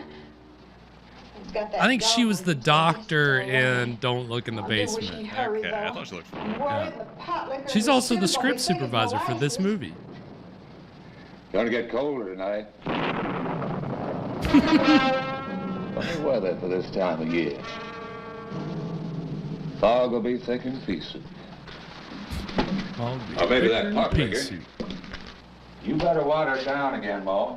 Sometimes that boy's a caution. Oh, goodness. Give me a start. Pa, I can't find Lady no place. I looked and looked, ain't found her no place. Any place, and don't say ain't. Pa, I couldn't find her. Will you help me look? Son, she'll come home. Probably out chasing a coon. Or a rabbit. Ma, maybe the old gal's found herself a new lover. Get your hands washed, son.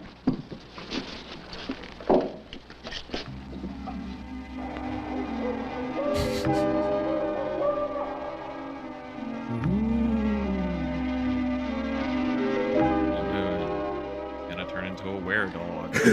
God, it'd be so sick.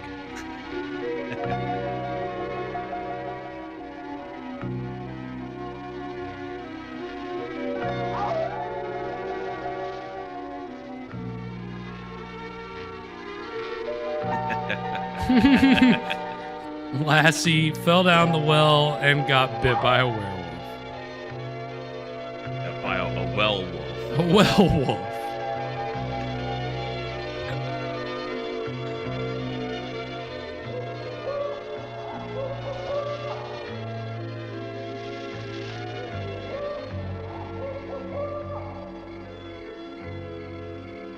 Lady, lady, here, lady, here, lady.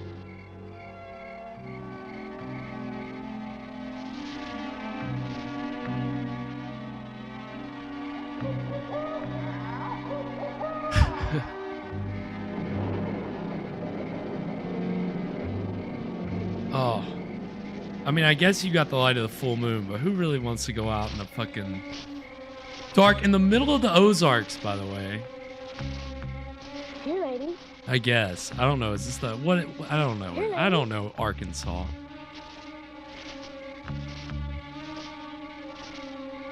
Nothing creepy ever happens in the Ozarks.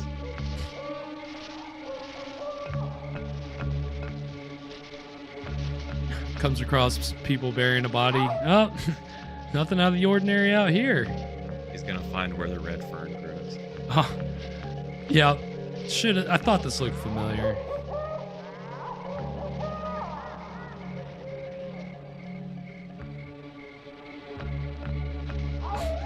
There's no practical way to put a C-stand in any of these shots. That's why they're so dark.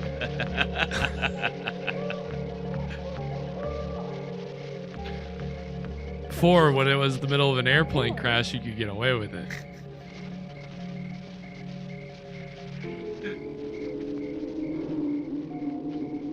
C-stands all over the tarmac.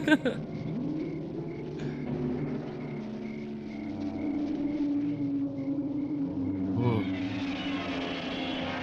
Yeah, I guess that's your Andy. That's what the one saving grace is. Hopefully everything's asleep. But you know what's not asleep? Quicksand. Gravity. Or what is that? He's just at a cliff or something? But maybe he fell into some quicksand. It's that good old Ozarkian quicksand. Is that you, lady?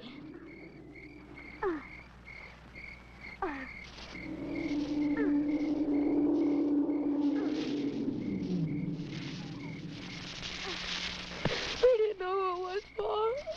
Please. Oh, no. Don't. Oh, please.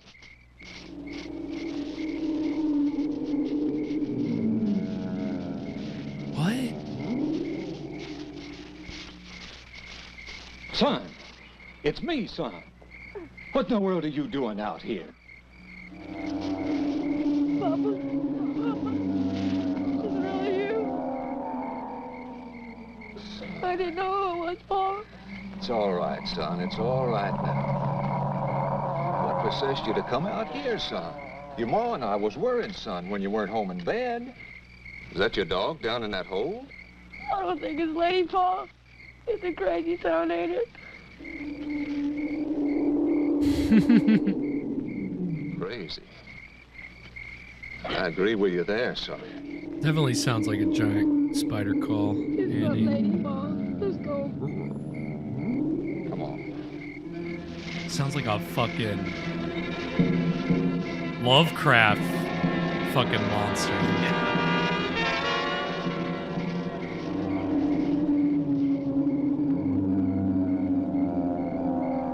From the pit of hell, dude. My God. Anyway, the fact There of the are matter pretty, is, the there are a boy couple lost pretty his good dog. Lovecraft stories. Yeah, you remember Lady? Yeah, At we least used around her for Texas or Oklahoma. Yeah, it seems the boy was fishing and fell asleep. The darn dog plumb disappeared. And she ain't come back. Well, the kid asked his pa to help find the dog, but heck, Joe, he said the dog will come back and didn't pay it no more mind.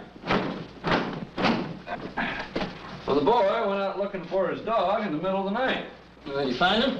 Heck no, and that ain't the whole story. Come on, Doc. Joe went out looking for his son. It all started at this Found him funeral. near out of his mind at the edge of a big hole in the ground. What hole in the ground? Oh, I don't know, just some big hole somewhere near Joe's place. I'd imagine with all these heavy rains we've been having, it washed and opened into a cave. You know this county's full of them. Yeah, that's true. Underground rivers and places, if you fell into them, man, you'd never get out. Yeah, the craziest thing was the sounds coming out of that hole in the ground. Joe and the boy both heard them. Crazy sounds, weird. Like someone was in trouble in there at first. Maybe an animal down in there. Probably the dog. I said it was probably the dog. Nah, they don't think so. Anyways, Joe's gone up to the constables, trying to get him to go out there and check up on it. He thinks. Any of you boys want to go with us out to Joe's place? Seems like there's a new cave opening. Maybe, anyway. Joe That's what I can see the new cave. Moaning and groaning. That's right. That's all they have to do in this tiny Arkansas town. Turn of the century. Got it in trouble with that book sale. All right, let's go. Me too. Wouldn't want to miss us. Back later. And go to the barber for all the town gossip and be there when the posse shows up to go check out the new cave. Jonas, that's This all guy just right. came It's from just the the cave. constable and some other men going out to investigate a new cave where someone or something has fallen on in. Now, go on home, Jonas. Go on. Attaboy. But I have a feeling he's going to be the only one with any sense in this whole story.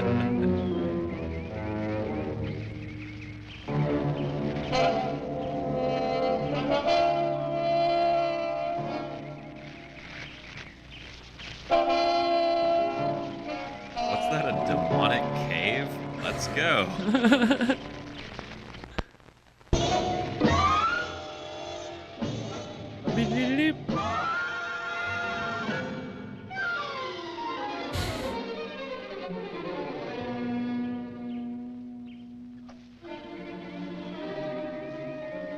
Here, let's check behind every bush.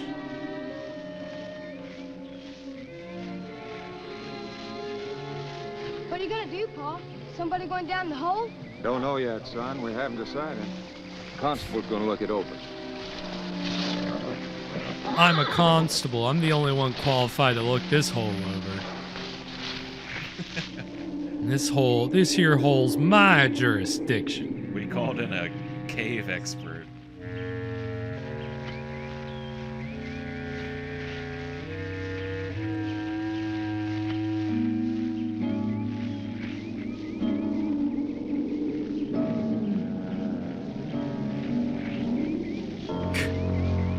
It's pretty terrifying. Come on, boys, take a look at this.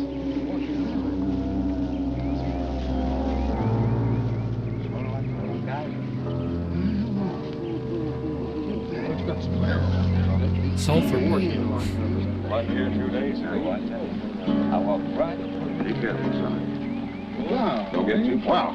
Well, what do you think? Wow, this I don't know, fuse. Joe. Wow. This smells great. I'm going I'll down. take an awful lot to fill that hole. Here, let's try this. Somebody's making shine down there.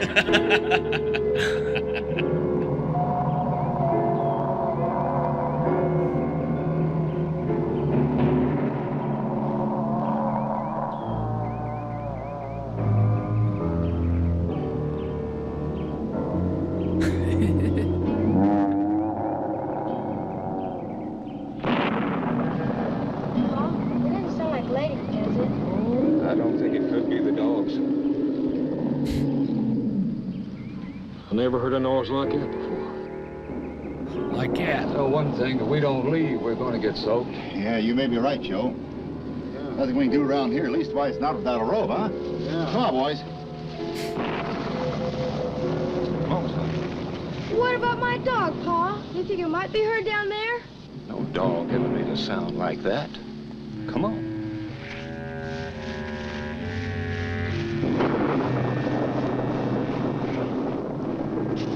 I mean, is this a better alternative to like ending up in like an old Yeller situation? Would you rather your dog just fall down a pit of hell or have to shoot it in the back of the head yourself? Stayed out there. Yeah, that's how that Stop book should have raining in a ended. few A minutes. giant pit. Besides, Why shoot him in the head when you just throw him in the hell pit? Well, how in the hell do I know? Anybody, old fool. But if there is someone down there, then I think we ought to go down and try to get him out. You know, a little Christian attitude wouldn't hurt any of us around here. Old Joe Richard's mare about to pull. Could be she's slipped in the hole. Well, I think we ought to go back out there tomorrow. Whatever's out there in that hole ain't human or animal. It's the work of the devil. There it is. We finally got there. Maybe it's a warning.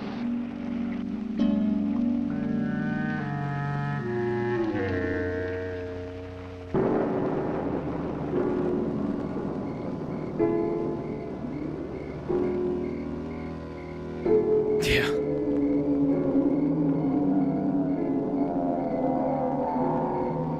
Louder.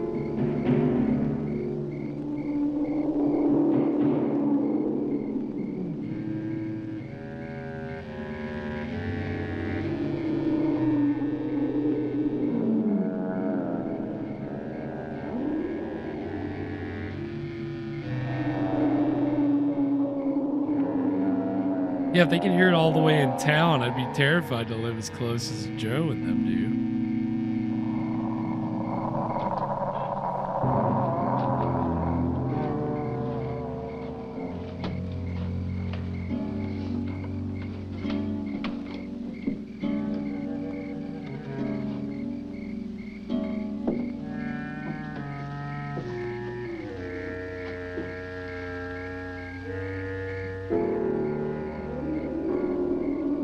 son. Go settle the man right into town and get the constable. Ask him to get Hank and Ned and anybody else he can find. And meet me at the hole. It's time we settle this thing. Meet me at the hole. Joe. I wish you wouldn't go. The hole, and I'm not talking about the strip joint uptown. Why don't you wait till tomorrow when you have more light? Yeah, that's what it sounds like, Andy. It does sound like Spike from the Munsters. Yeah. Have a worry about it, Joe. Now look here, woman. You and your forewarnings and premonitions nonsense. Why, the boy still thinks it has something to do with his dog. Now, I really don't think the dog is down there, but we owe it to Jess to at least try. Don't you agree? And that wailing noise is getting serious. It could be dangerous. Please, Ma. We'll be home for long. This guy's just You'll itching for a see. fight. Yeah. Oh, you two. There's no stopping you. You be careful now, you hear? We will, Ma. We will.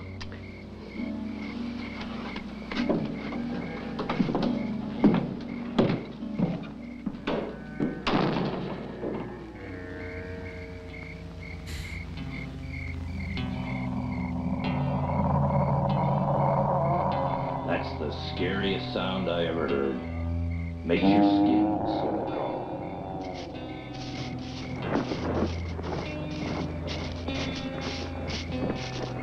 Oh no. Uh-oh. Oh no, they're gonna use him as a sacrifice. They're gonna test the hole by just lowering him in there. You may be right. You know, I say we ought to drop a stick of dynamite down that hole and blow it to kingdom come. No, the dog might be down there. It ain't human and it ain't animal. What's that? What's what? That noise in the trees. I hear nothing. Oh, it's the dummy. Oh, boy, that's all we need him out here. How'd he get out here anyway? Must have walked, I guess. Yeah, I remember reading about a cave like that once, with these big rooms. Went back for miles. I mean miles. All underground, mind you. Like a city almost. Room after room of these crazy pillows of rocks, a million different colors. Some different, some crazy. Some of the pillows even upside down, hanging from the ceiling. Somebody ought to go down there. Not me. Hell no, you It bust was the rope. in the air. What do you think we ought to do, Joe? It was floating. I'll do it, Paul. It's my lady. We're gonna get her back, Paul. She might be hurt, too. And how could it ever get out? It's not likely to have anything to do with the dogs. Yes, but it might be, Paul. And if it is, I'd never forgive myself. Well, if it means so much to you, I'll go down there. Leastways to take a look. I'm sure not gonna let you do it. Oh, no. Bill, Brave man. see if you can throw that rope over that limb. Let her hang down right here. Okay, man, what's the rope?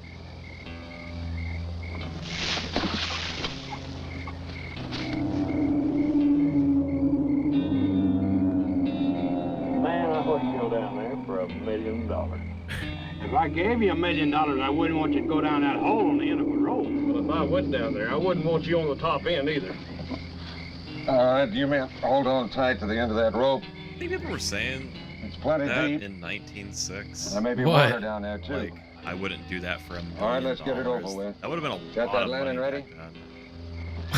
Unfortunately, that's probably where the phrase actually comes from. Now we should adjust it for inflation.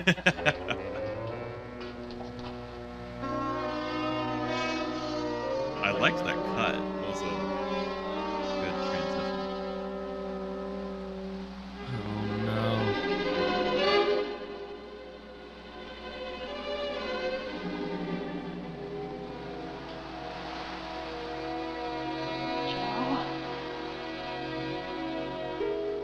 Oh, Joe. Okay, music. Take it slow, Tom. Well, where in the hell have you been? I got here as soon as I could. Well, come on, give us a hand on this rope. We're letting Joe down in the hole. Why didn't you say so? All right, take it slow, Tom. We've got a liner down there. Can't go too fast. He ain't on there. Oh no.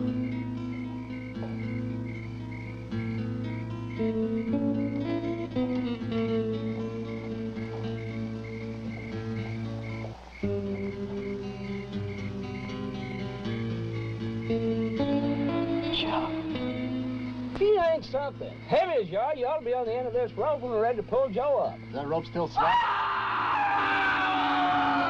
Oh no. God. What's happened? Pull him up! Pull him up! What are you guys? What are you waiting on? Come on, pull! It's my paw. Hurry, hurry, hurry.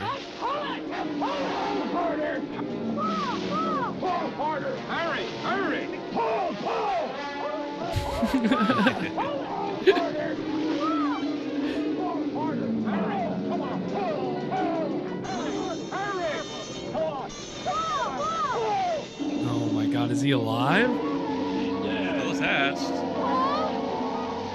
He's still breathing. Help him up. Here, put this under his head. Huh? He's still breathing. God, look at his eyes.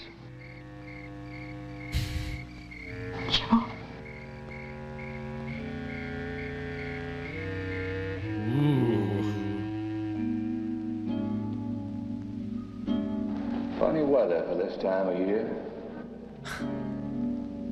Pa, I can't find Letty anyplace. Go saddle the mare and ride into town and get the constable. It's time we settle this thing. What do you think we ought to do, Joe? I'll do it, Pa. It just might be Lady. I want to get her back. This means so much to you. I'll go down there.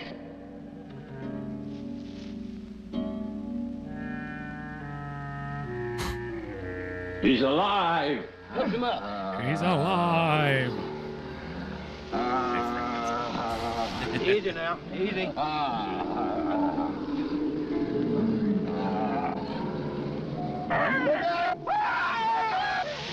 Oh, fuck.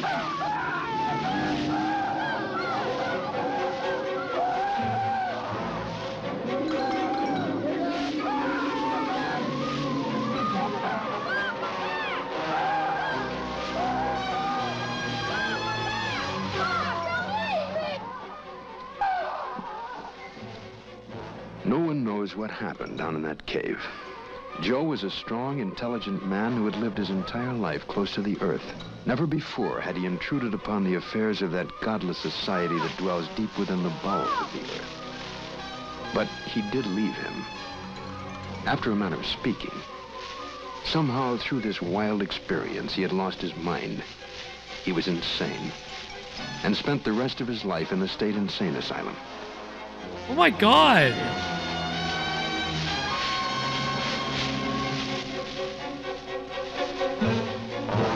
And they lost the farm.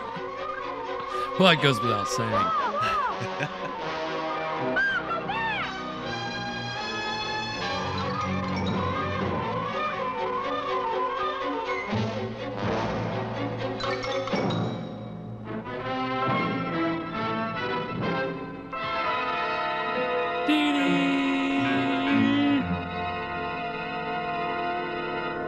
And that is going to take us to our second break. That was an interesting story. It What did was. you think about that one? I actually really enjoyed that one. The first like 2/3 of it really had me, and then it kind of started to like I wanted some kind of a reveal. I wanted some kind of monster or Yeah, something. I was waiting for it, but I actually kind of respect it. I think that there's a like a restraint that you don't show the monster, you just kind of leave it open. But it really, we were talking about Lovecraft, and really that felt like a pretty Lovecraftian story. You think so? I think so, yeah. There's some kind of weird, this weird hole opens up in the woods, and a guy goes down into it, and you don't really know what happened, but he comes back up and he's insane. He's crazy. That is completely Lovecraftian. Did any of that stuff like ever deal with like people living under like there being monsters underneath the Earth's crust, or like Well, yeah, there's a few. The one that I was talking about earlier, I can't remember what state. It's somewhere out in the west. It's called the Mound, where he goes down into this like cave complex on like a native burial mound.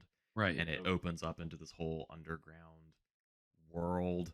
Okay. There's, I mean, that you do actually see, what's down there. What's down there. Okay. But there are a few that deal with, caves and dark places and mysterious monsters kind of lurking down in the earth.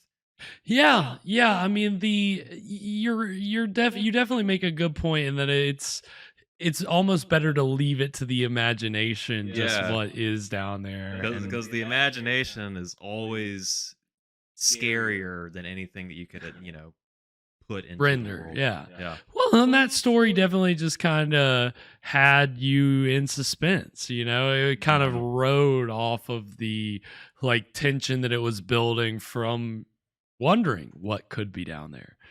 So yeah, I mean, it was a pretty good. I think my any problem I have with it stems more that it could, they're stretching it in some parts, right? It's like, okay, you probably have tightened this up and it still would have been a pretty good, if you've maybe got 4 or 5 stories as opposed to 3, then, when each story doesn't have to be 30 minutes, if it could just be 20. Yeah, and I appreciated the build-up that they did, where it gets louder. I did, that was a nice touch. Yeah. If there was a way that they could have maybe stretched that out so it didn't feel quite as thin. Okay. But, yeah, that's a good point. But still, that was a good little story. Pretty solid one. Yeah, I mean, we're two stories down, one more to go, and it's so far. I mean, I'd say I enjoyed both stories. I mean, the beauty of a horror anthology is that it's a grab bag. You're gonna get, if they're doing their job right, you're gonna get something different each time, right? Something that really, kind of. I mean, that second story was a lot different from the first. I was not expecting a Lovecraftian story set in 1906 in the Ozarks. That guy was he was really eager to go down in that hole. Maybe he was just faking it. I think so. I think he wanted to go to the county hospital and get taken care of for the rest of his life. Yeah, he said, well, I'm out here breaking my back, working this farm. I could go to the funny farm and get 3 squares and a roof over my head. I'd rather pretend to go crazy and get sent to the mental asylum than have to tell my son that his dog is dead. That's what it was. That's what he was avoiding. Oh, he's trying to get out of something. To the bit. Yeah, he's just not ready to be a parent. It's just some things are just too hard for some people. Sometimes you just need to pull the ripcord and a convenient hell mouth opens in your backyard. Yeah, I mean, if anything, that hellhole definitely did him a favor. I mean, he saw an opportunity and he took it. Yeah, that was pretty great. I mean, yeah, that's definitely a change of pace from the first story. So you gotta appreciate that about horror anthologies. And I mean, again, as we said, even though Rod Serling had nothing to do with the writing of this, there is a certain Twilight Zone kind of quality to this and the stories and the narration. And I mean, that's just horror anthologies kind of in general, because of the genesis of them is really rooted in television, as I said, and that's the thing, we're going to kind of, so kind of go into the history of horror anthologies a little bit, but before television, you didn't really have a lot of horror anthology movies. There were a few in Germany in the silent era in the early 30s. And then there's one real prominent example from 1945 from Britain called Dead of Night, which is a really, really great horror anthology. It kind of set the whole, for films, kind of established the whole template of you have a frame story, like that was one specifically where you have a frame story. You don't have a host or a narrator. You have a 5 people who are gathered together in a house, and each one gets a story related to their own life and something like supernatural, paranormal. That would kind of be the template later on, but you don't have really any other anthology films like Dead of Night for another 20 years after Dead of Night. But you get television, right? And we saw like one of the earliest horror anthology television shows with Lights Out, which, as we know, was based on a radio show, right? So there's definitely some like radio influences there. But once you get into TV, you have a host with some kind of loose thing connecting all the stories, you know. And I mean, Lights Out was really successful, and that was the early days of television, so they kind of pushed the boundaries, as we saw when we watched that show. Yeah, fun show. And you know, that was 1951, early 1950s. So you kind of had some other things like Tales of Tomorrow. That was more of a science fiction anthology. And it wasn't until the late 50s, 1959, 58, 59, that you have like The Wave. And The Wave is at least three anthology shows that we've watched on the minisodes, which would be One Step Beyond, The Veil with Boris Karloff, and 13 Demon Street with Lon Chaney Jr. Those all hit around like the same, within a year of each other, basically. And they all follow the format of a hosted anthology show. Of course, One Step Beyond was more paranormal. The Veil was also more paranormal. And 13 Demon Street was definitely, it was a mix, but I think it skewed more horror than the other two. Yeah, it definitely had the most solid frame story. Yeah, that one actually has a frame story. It's not just the host, right? And then, of course, you've got The Twilight Zone, which also came out the same year as all those other ones. So, you know, the man, the myth, the legend himself, Rod Serling, kind of rendering the most iconic version of the television horror. I mean, Twilight Zone is definitely not explicitly horror, you know? I mean, it's definitely more paranormal, but also, you know, there's some, you know, I don't know. It's not horror. It's definitely not horror. It gets horrifying. It gets horrifying, and it can delve into science fiction from time to time. But it really, you know, and again, that was the nature of Rod Serling and his writing style. I mean, he liked to address topical social issues and relevant issues of the time. So you'd get some pretty hard-hitting stuff, subject matter in the Twilight Zone. But that was also kind of the nature of you know, like horror anthologies, is to be shocking, you know. And you know, we haven't even talked about like comic books during the 1950s, but horror comics, kind of in their way, it's kind of set the tone of a collection of horror stories under kind of one, you know, one kind of format. And that was essentially like a mix of all that is how you start getting films in the 1960s that bring back, or kind of bring the format to film in a specific way. And so in our pre-roll tonight, we had the trailers for Tales of Terror, which is a Roger Corman, Edgar Allan Poe anthology. And so it's 3 Edgar Allan Poe stories directed by Roger Corman. And then a Italian-made anthology series film directed by Mario Bava, entitled Black Sabbath with Boris Karloff. And those 2 movies came out in like the early to mid 60s. And then you had, I think in 65, you had Dr. Terror's House of Horrors or Gallery of Horrors. And that was out of Britain from Amicus. with Peter Cushing as Dr. Terror. And the frame story was Dr. Terror showing all these people how they were going to die.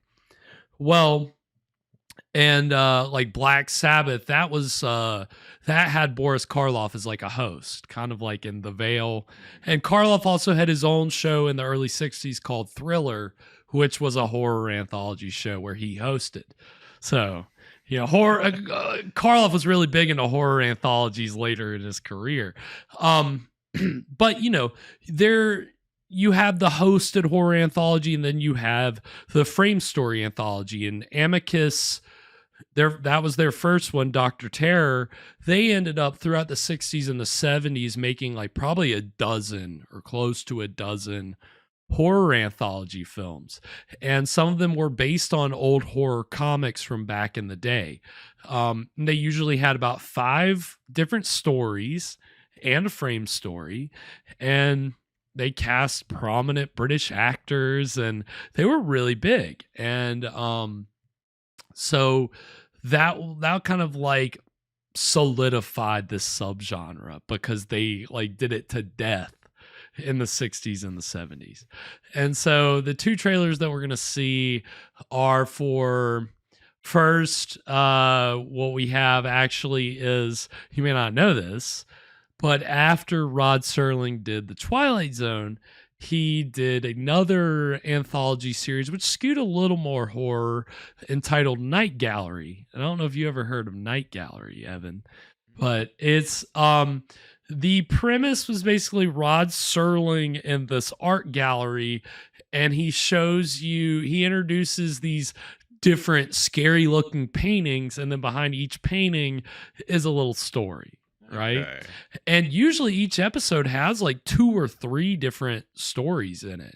Like it was an anthology show in the truest sense, in that each episode had multiple stories.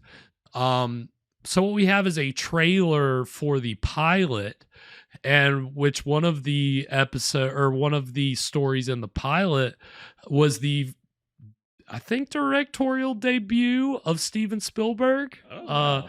And he was directing Joan Crawford in a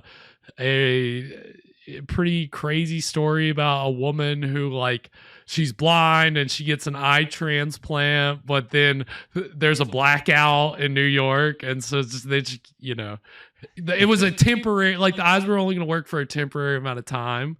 And then the blackout happens, so she can't see. Kind of, you know, sounds like a Twilight Zone-y type of a thing, you know. And but Rod Serling's the host. He wasn't as involved in the writing as he was with Twilight Zone, but it's an interesting little show. And I've tried to watch. I've seen some episodes of it. It doesn't have the staying power of Twilight Zone, even though it's in color and Twilight Zone is in black and white. It just can't compete with a classic, you know. That's what it is. Can't stack up. And then the second trailer we're gonna see is for one of the Amicus anthology films entitled Tales from the Crypt. And of course, that would go on to be a horror anthology show on HBO, spun off into kids shows and all these other things with the Crypt Keeper, right? Mm-hmm. But before you had all that in the 90s, you had this version of the Crypt Keeper's just a bald old man in a fucking hood. And he's British and he's talking, you know, he's cleverly telling all these people how they're going to, I won't spoil it for you, but it's a great little movie. So we're going to get these 2 horror anthology trailers. And then when we come back, we're going to get into the exciting conclusion of our final film of 2023 and our last 2 end of the year lists when we come back. So stick around. We'll be right back. Miss Joan Crawford, Ossie Davis, Richard Kiley, Roddy McDowell, and Barry Sullivan. Starring in the Night Gallery. I'm Rod Serling. I would like to invite you to join me for the telling of 3 stories represented in this gallery by these paintings, to be displayed here for the first time. Each is a collector's item in its own way, not because of any special artistic quality, but because each captures on a canvas, suspends in time and space, a frozen moment in a nightmare. My abiding concern, Doctor, and my singular preoccupation is myself. 11 hours or 12, fewer or more, it makes no difference. I want to see something. Trees, concrete, buildings, grass, airplanes, color! Alles in der Welt, Deutschland, Deutschland, überall, alles überall. You look here, old man. Death is final. Death is it. I think not, Mr. Jeremy. I think there are things stronger than death and more lasting than the grave. Portafoy? I think hate is stronger than death, Mr. Jeremy, and I think you're beginning to realize that.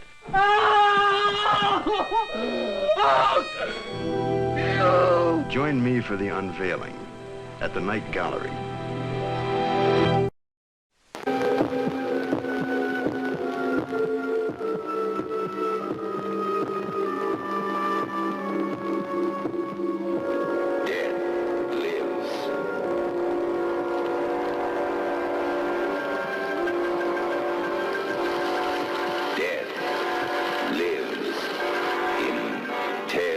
From the crypt.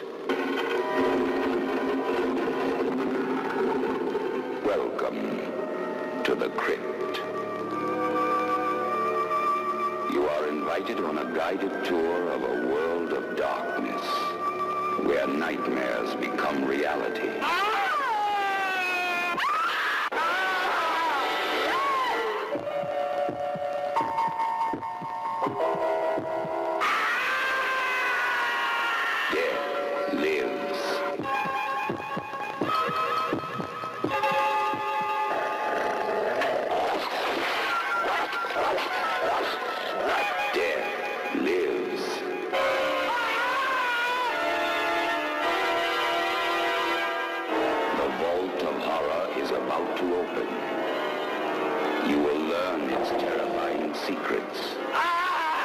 If you dare.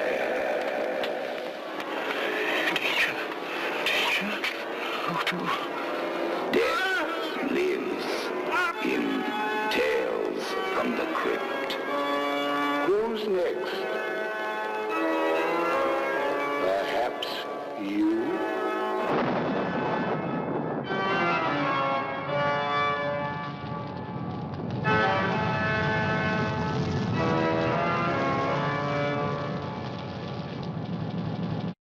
And we are back. Yeah, so that was the trailers for Night Gallery and Tales from the Crypt. And yeah, Tales from the Crypt's a lot of fun. You know, horror anthologies. I mean, we will get to watch at least one more on this show. So we'll save the complete history for that episode. Which will be The Devil's Messenger, which is a collection of 3 episodes of 13 Demon Street, which we did not watch because they've been edited into another movie. So we're saving it for when we watch The Devil's Messenger, hosted, of course, by Lon Chaney Jr. Although I think in that movie he plays the devil, not the man with the nondescript crime judging everybody else's crimes. So at least we get a little bit more of a character there. Is that the backstory reveal? Well, see, wouldn't that be? I mean, doesn't the devil also fit that description? He really does. Well, he just doesn't want to speak his crimes. The devil knows all the crazy stuff he did. Yeah, that's why you go to church so you don't get stuck in that house. That's right. That's what you're trying to avoid.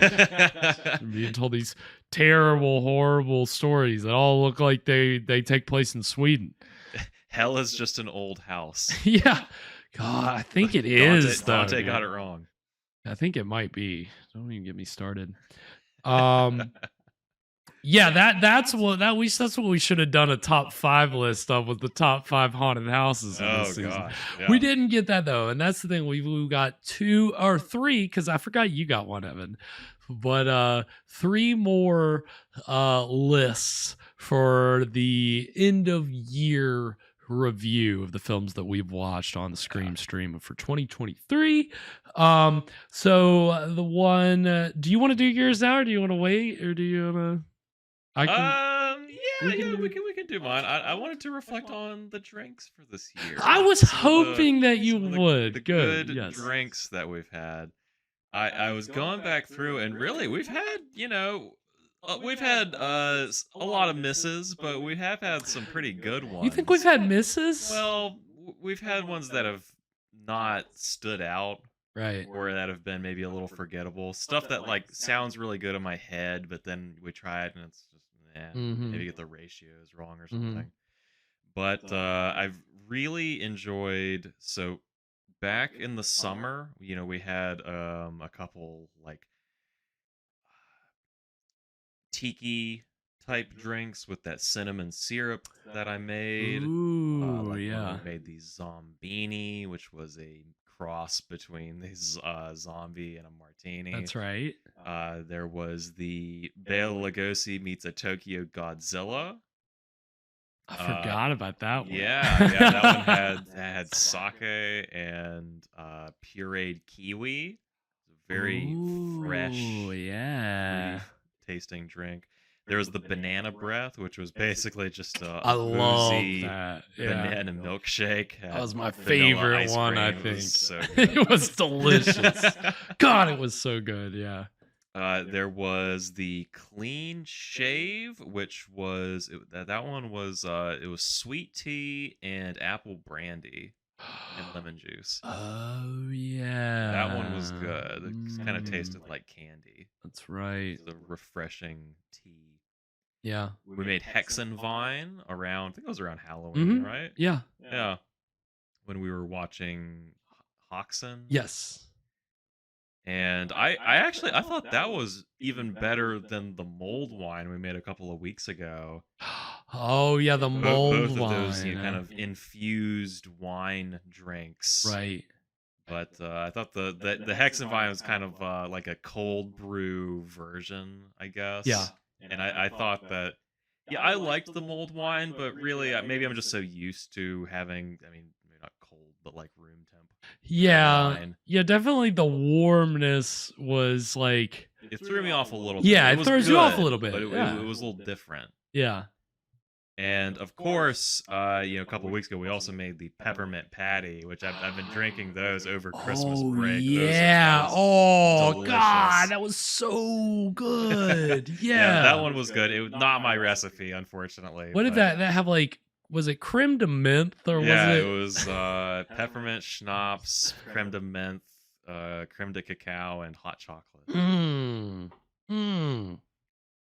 Yeah, that one was it just tasted like hot chocolate. It went down like hot chocolate. It was like a peppermint patty.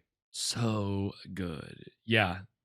I definitely was a big fan of all those cocktails.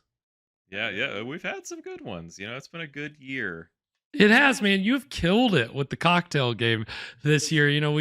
You're already exploring all these, weird random movies, but you take on this extra responsibility each week of finding a cocktail to go with it that pairs perfectly each time. So we applaud you for your great work in 2023 with the cocktails, Evan. You really have outdone yourself again. You topped yourself better than the first year, and I'm sure 2024 it's gonna have even wilder cocktails in store. We're gonna get really crazy with it. We got to start pulling out all the stops. Up the ante. Yeah, if there's not, if by our New Year's special next year there isn't a Roman candle in my cocktail, we're just really gonna not be where I thought we would be. So all right, well that's what we have to. I hope so. I really hope so. Yeah, we'll light it right here on the screen. Yeah, man. I mean, we'll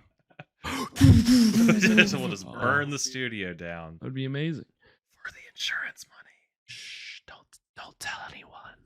It's a secret.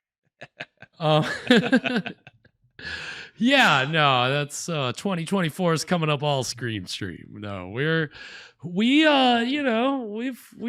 had a lot of great drinks and seen a lot of great movies, and this is the final two lists are it's kind of a combination of what are just some of the depends on what your definition of the word turkey is. But some of the turkeys and some of the movies that we'd consider our favorites of the past year.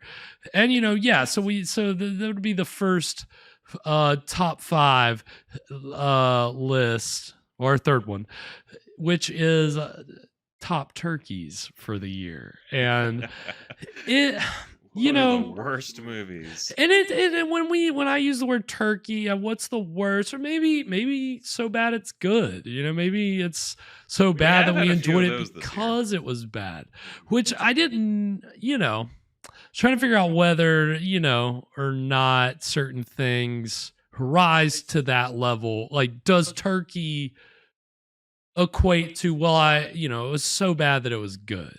Or is turkey mean, oh no, it was bad, I didn't like it? And so I stuck with kind of more of the so bad it's good. So I have some the ones that you would expect for the turkeys. Manos, of course. Plan 9, of course. Right, those are, you can't have a turkeys list. And again, we wouldn't be doing our due diligence if you didn't put those on there. Especially not Plan 9 being like winning the Golden Turkey Award. That's what it's kind of how it got its prominence. But the other two that are, I'm curious to see if you agree with, Teenage Zombies. Okay, yeah, which I've only got a couple on this list, but I had thought about putting that one on. Teenage Zombies, it was pretty bad. The low budget definitely. Yeah, pretty cheesy. Pretty cheesy. And then the other one, Creature of Destruction. Okay, yeah, kind of same reason there, right? Yeah, I mean, well, and it was the editing was what really got us in Creature of Destruction, if you'll remember. The horrible editing and the day for night. And that's true. There was just so much that was so bad, and we loved it. And we had so much fun with it. Which is also how I felt about Teenage Zombies, too. It was so incompetent and amateurish that we had a good time with it, even though... Yeah. I mean, I'm almost a little hesitant to put movies that are or when I was making this list, I was a little hesitant to put movies that are so bad they're good. See, that's why I was struggling with this list, was when I used the word turkeys. It was like, do I need to make a distinction between so bad it's good, or it was just a bad movie? Ones that just didn't really work. So that's why I'm actually interested in that, if that's your interpretation, because the only other one I'd say was Dungeon of Horror, which is very recent, but that was pretty amateurish.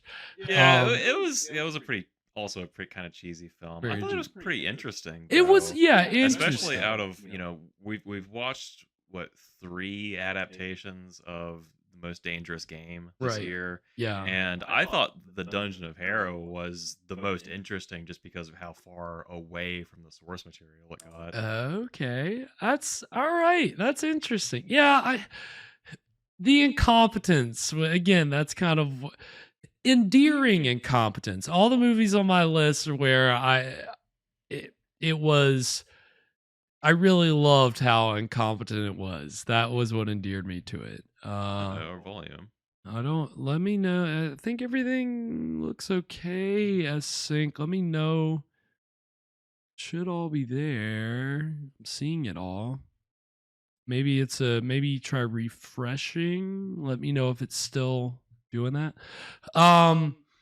Yeah, so your list is more endearing films. Yeah. My list was more just the ones that grated on me a little. I'm interested to hear them. What you got? So, The Mesa of Lost Women. Yeah, that's definitely not because the movie itself was bad, but because of the score.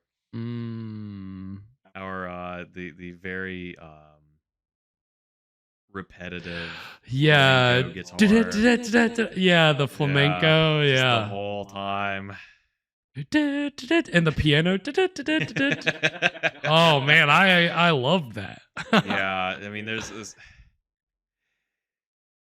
I think there are some, maybe mediocre films that get elevated by a very good score, and I think that is maybe a mediocre film that got very dragged down by a very bad score. I love that. Yeah, that's an astute observation, Evan.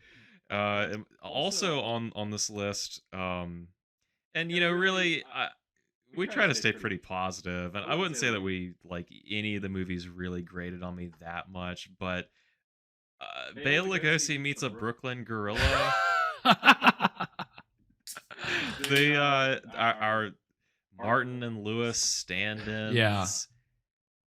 How much of the film is just spent like on musical numbers that just don't really have a whole lot to do. That movie would have been so much better if Duke Mitchell would have just pulled out a gun and shot Sammy Petrella and everybody else, and then they play some jaunty Italian music, and then he goes and sleeps with the nude lady. Yes. I mean, that would have been a much better movie. That's why Duke Mitchell started making his own films later on, because he saw how bad movies could be when he made Bela Lugosi Meets a Brooklyn Gorilla. Bela was incomparable, as he always is. He did a great job. We're not trashing Bela. Of course not. Yeah. But especially the rest of the movie around him. Yeah, I mean, it's just a kind of an awful movie. Yeah, so those are my turkeys, but what do you think are the best films we've watched? All right. Well, okay. So is that how you did the favorite movies? Okay. Well, which are your favorite? Because that is a distinction. That's what I did. I did favorite. Did you do best? I did favorite. Okay, good. Yeah, because it's hard to It's hard to say which one's best. Right. S-Sync, let me try stopping the stream and starting it back up. Let's just see if that does anything. So we don't necessarily, like you said, we don't really like to trash movies. So also picking the best movies. Yeah. That was kind of hard. But I easily pick my favorite movies in no particular order, right? So of course, Scared to Death. Yeah. Obviously. Yeah. I mean, come on, right? Yeah, I didn't bother putting it on my list because I knew it would be on yours. Of course. Like, I'm not gonna make the list without Scared to Death. It is my holy grail. It is my I don't know. As I've said many times, I cannot explain why I love that movie so much. It's got a certain quality to it. It does. It has just some kind of power over me that I cannot explain. So anytime it's in the running for the list, it's going to be on the list of my favorites. And yeah, I love it. So definitely Scared to Death. Of course, House on Haunted Hill. Mm-hmm. Of course. Another one of my lifelong childhood favorites. Like, I have loved that movie forever. And so my last three, maybe kind of predictable, kind of unpredictable. Plan 9 from Outer Space. Another one that I've loved for a long time. Mm-hmm. Hard for me not to even though people consider it terrible, it's very endearing for me. And I don't think you were a big fan of this one, or this one really kept your attention too much, but another one of these longtime favorites for me, The Vampire Bat. Okay. Which it's because it is the most a universal horror film that we'll get on the show until we start getting universal horror films. Okay. That's why I love it so much. And it's got the actors, and it's got the, I don't know. It's just a really solid movie. And then kind of my, I was struggling to decide on my fifth one, but a movie that I inexplicably loved this year, just because of how ridiculous the plot and the action was Maniac. Just the crazed vaudevillian impersonating the crazed doctor, and then fucking like ejecting adrenaline into a crazy guy or whatever he did. Like, yeah, that one was pretty wild. As I was looking back through these, I kind of forgot how wild that movie was. Absolutely insane. Yeah, and it's short. It's like 50 minutes. It's a super brisk watch. So that's another one that I've kind of got like a soft spot for. But those are my 5. Yeah. What were your favorite movies of 2023? Okay, well, we had some overlap. Okay. I really enjoyed the foreign films that we've watched this year. Ah, so Nosferatu, obviously. Yeah, that is a classic. Understandable. Werewolf in a Girl's Dormitory, I thought was a pretty fun film. Oh, okay, all right. And also The Manster, the Japanese film, or I guess filmed in Japan at least. Right. Yeah, I think there's something about, when we get a foreign film, it just feels kind of a little different, a little fresh versus, what we might see on like a week-to-week basis. Yeah. Another old Dark House movie. Yeah, they tend to stick out a little in my mind. That's a very good point. I actually think that you're right. We some of the best locations, some of the most unique stories or things that we get from outside of the United States. I mean, it's not on my list, but I mean, Sweeney Todd is definitely up there for me. Like, Sweeney Todd was one of those that, I mean, I think I'd only seen it for the first time like a year before this, but watching it again for the show, it's like, oh yeah, like I definitely enjoy this movie a whole lot. This is a really solid movie. Yeah, that one was a blast. Were there any other ones? Was those were your big 3? Yeah. I mean, I had House on Haunted Hill, of course. Of course. And, probably a toss up between Plan 9 and Manos. Right. That makes sense. Well, I mean, I'd say that's a pretty good review of the movies that we've really enjoyed this year, Well, and in the case of one list, not enjoyed. But it's, pretty good recap of the season of 2023. Yeah. I guess 4 seasons. That's how many we do in a year. So, yeah. We'll see what 2024 has in store for us, but those were the movies of 2023, and we've got the final bit of our last movie of 2023, the final story in Encounter with the Unknown. And what are we thinking is the story on deck for this final tale, Evan?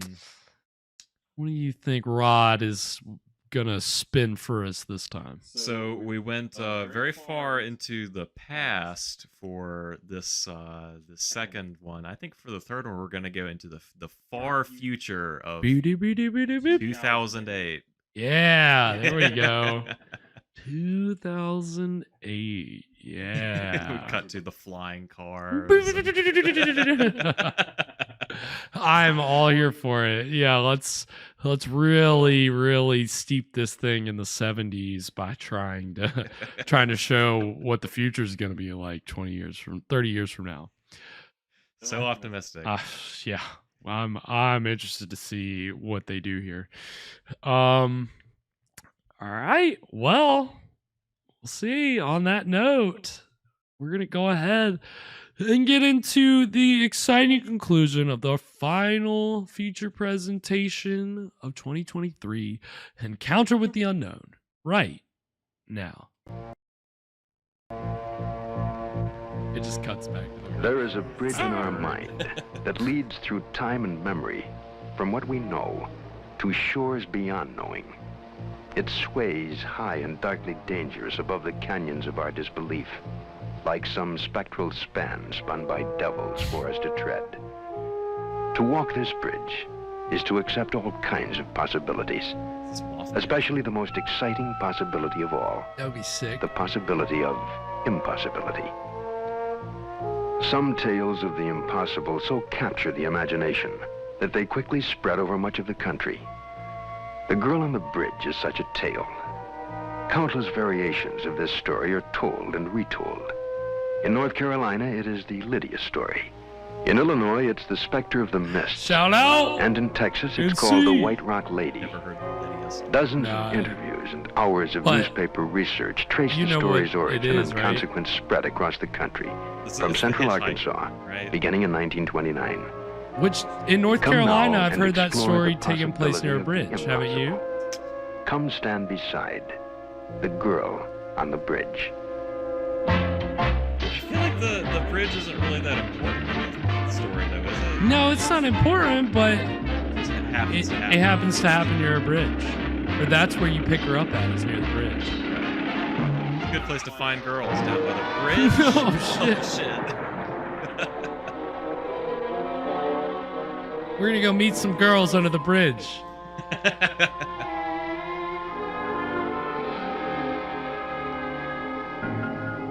Dee dee.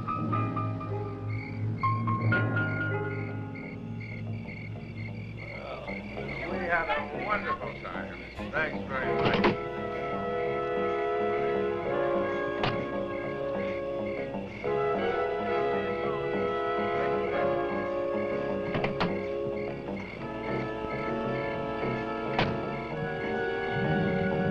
You know, I was kind of hoping that the last story would be the guy with the hook for a hand. Oh, that would have been sick. Oh, I would have loved to see that in the 70s. That would have been really good. I mean, I guess we've seen an adaptation of this story before in The Veil, right? Yeah. The Girl on the Road. Yeah.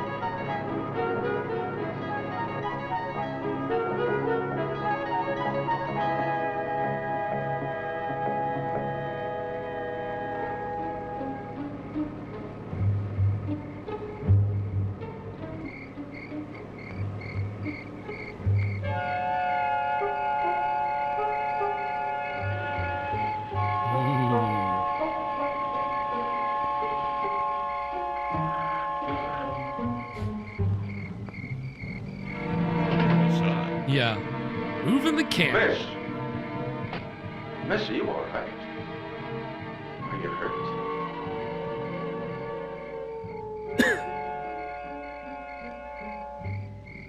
Are you okay? Are you hurt? Did you take the brown acid? No. I'm not hurt. Would you take me home? Of course I'll take you home. But what happened to you? Are you here all alone?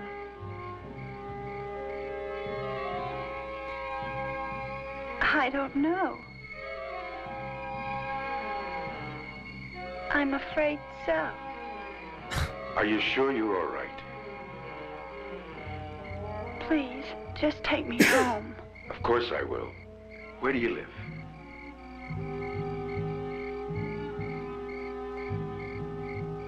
$3802 Kavanaugh. Near the park. Now come along. Let me help you into the car. I'll see that you get home.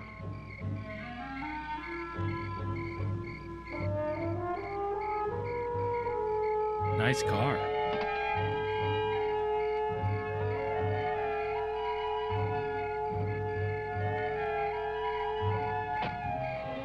Oh shit, I didn't know his wife was in the car. I was like, why is he putting What her in the happened? backseat? I don't know. Are you sure you're all right? So no funny business. I have to go yeah. home.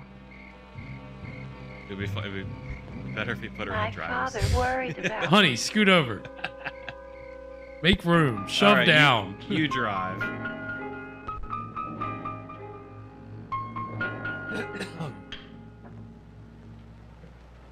Susan? Hello? I want to talk to you. So I think she was Sit the down. main character in Don't Look in the Basement. Again, Father? And the guy playing her father was the judge who committed the first axe murder in the opening scene. But I love him. That isn't true. You don't even know what love is. Don't I, Father? No, you don't. And I want you to get rid of that boy. Or I will. I love Paul, and I want to marry him. Don't talk like a fool, Susan. I never want to see that boy around here again. And besides, he could never support you. And Wesley Carver could. Is that it, Father? Yes, he could give you everything you've always wanted. Everything you've always wanted. All I want is Paul. Susan!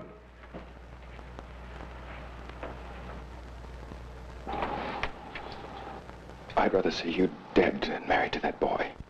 Oh, shit. Jeez. Hates that guy's guts. John? John? John? Yes, what is it? Why do you have to talk to Susan like that? Paul said my She's my potato daughter, and I salad love her. was Because I don't mediocre. want to see her ruin her life. And you think that loving and marrying Paul will ruin her life? Emma, you know what that boy's family's like. Damn it. He'll always be poor. But you know that boy works very hard at making something of himself.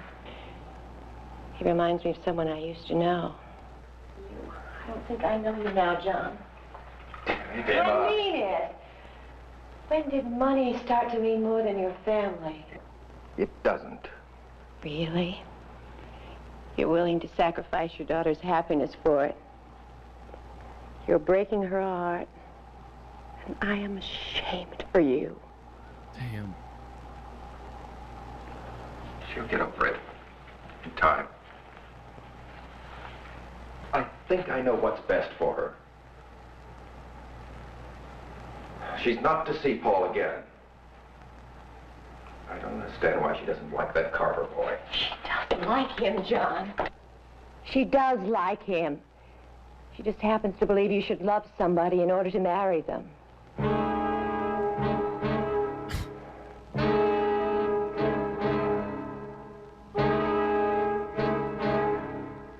Don't talk like a fool, Susan. I never want to see that boy around here again. I love Paul, and I want to marry him.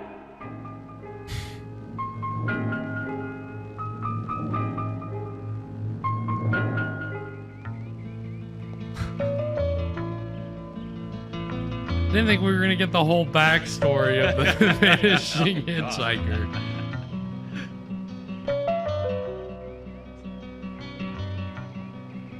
We really gotta stretch this one out. The one about the disappearing hitchhiker is not very long. I think they mix the order up of these stories. I think they put the. I think that the middle story was supposed to go last, but some wires got crossed.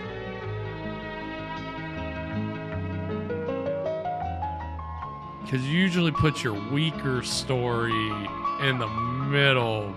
You try to end on it. Hey, maybe it'll end in a scary way. Yeah, we'll get a thrilling new twist on an old tale. I love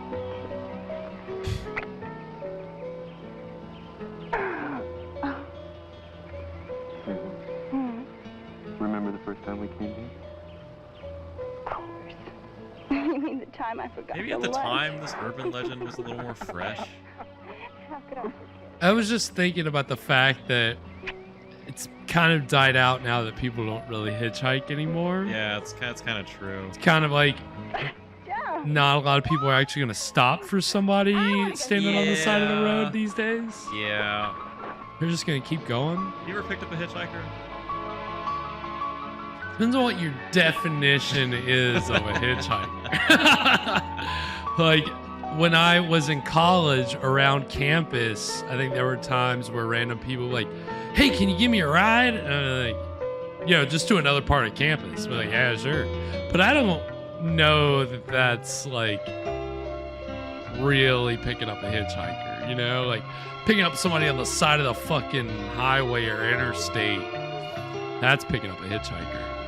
You know, I've never done that. Have you? Once. How'd that go? And I regretted it immediately. I was going to work one morning, and this guy, he's like on the side of the road, and he flags me down, and I was young and optimistic, and I was like, I'm gonna help this guy. So I pulled over, and he starts telling me about how his girlfriend has been beating him or something, and goes into this domestic situation, and then she shows up. Oh no! Oh wait, I think they get into this like domestic on the side of the road, and did you just peel out of there? Well, she showed up like right as he had gotten in the car, and he was talking about how he was hurt, and so I was like, do you want to take you to the hospital or something? Or like take you to like, somewhere to get some help? And he's trying to get me to take him somewhere else. And then she shows up, and I'm just like, okay, you know what? We're like 2 minutes from an EMT station. I'm taking you there, and then I'm going to work. Nice. What do you have to say to that? I don't think it was his favorite idea, but he... Is that what you did? That's what I did. Nice. Why do you have to and I think she followed us there, and by then I was just like, I'm not involved. I'm leaving. That is wild. That's what you get. Oh my god. Yeah, because like the EMT was trying to get the situation for me, and I was like, I don't know him. Like, I picked him up on the side of the road, and I'm never doing that again. Serves you right. Yeah. Like they had him. The guy was like talking to the 911 dispatcher. You shouldn't have said you'd go with him and, anyway. Paul.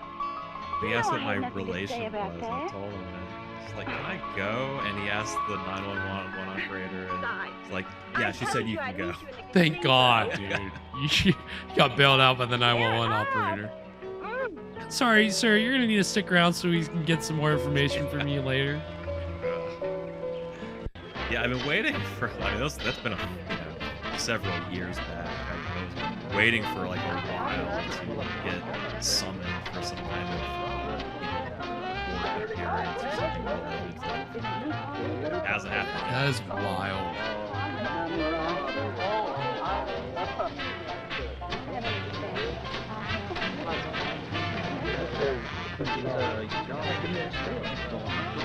It doesn't seem like much has happened. Oh, look. Not really. Here comes Susan with Wesley Carver. But I thought she was in love with Paul. She is, but her father's in love with the Carver money. She's not going to date Wesley, is she? Her father's trying to keep her from dating Paul, but guess who's in the gazebo? Paul? Ooh. Oh, hot goss.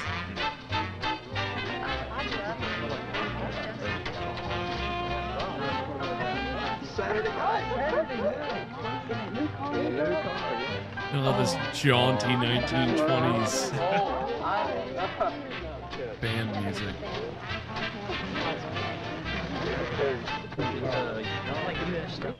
Is there live music, or are they just listening to a phonograph? Hi.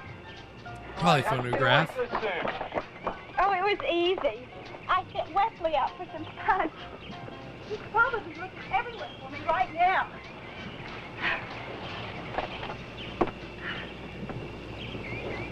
Paul, I can't stay long.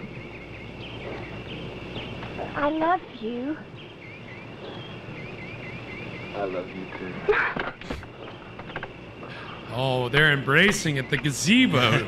You know what that means. This is going to cause a scandal in this small Arkansas town.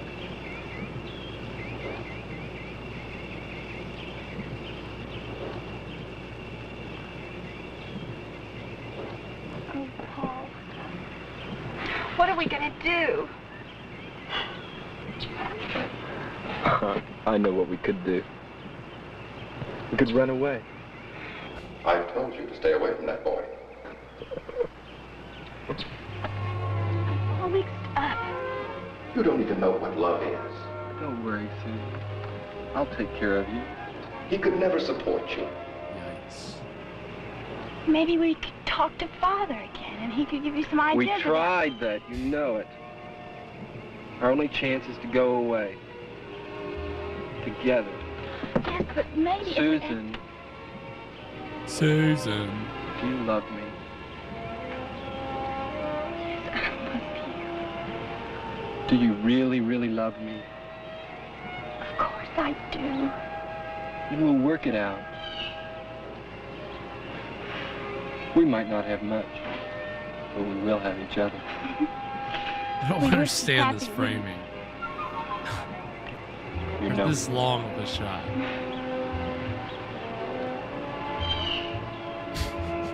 That fucking bird. There's no other way, is there? What other way is there? Stealing the show right now. Let's get married. Let's get married today. Today? Married today? Yes, today. Let's get married now. Right now. All right. You mean it. You really mean it.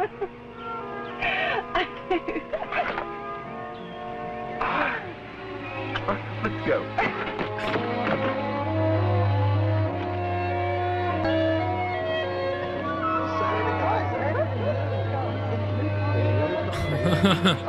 That's certainly not going to be suspicious. Nice. Son of a bitch. Wow, he took that really well. What a cuck.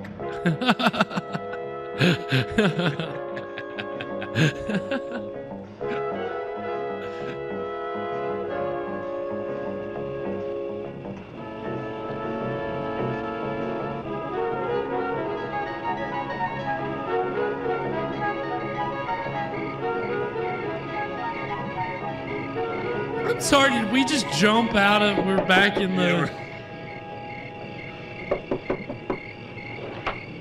Good evening, sir. Yes?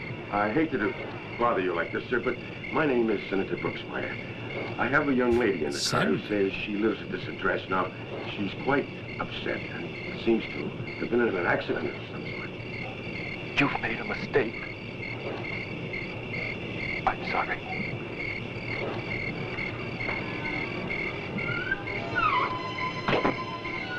Goes back to the car, and there's a hook on the door handle.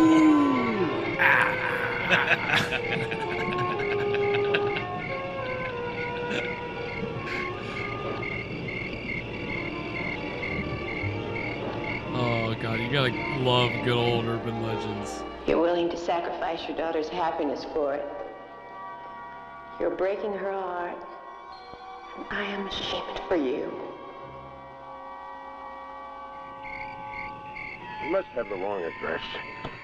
She's gone. Gone? Well, his wife didn't notice. No. But I would have heard the car. Not even trying to make small talk, just sitting there in silence. What a senator's wife, am I right?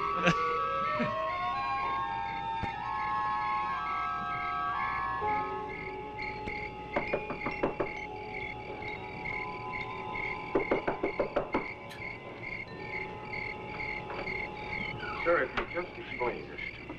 Let me step outside. Close the door. I don't want my wife upset again.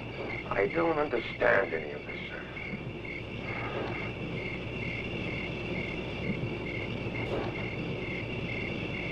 My daughter was in an accident on Woodson Road by the old bridge. That's right. That's where we found her. But how did you know? Let me try to explain. She was standing there. You stopped to help. And she asked you to bring her to this address. Well, that's right. Yes. There's only one thing wrong, Senator. That accident happened many years ago. And my daughter was killed. There it is. Time again, she tries to come back, but she never makes it.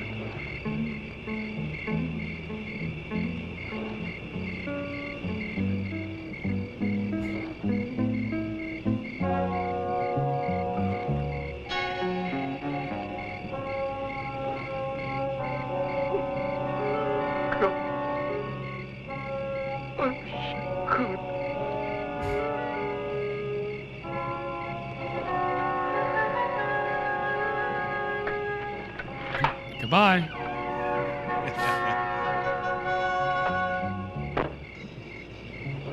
I've got to do something about this. I'm a United States Senator, God damn it.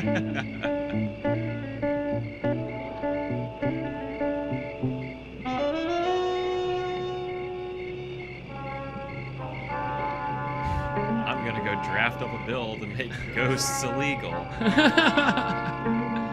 They shouldn't be harassing us normal citizens like this. Stopping us on the side of the road for rides to nowhere.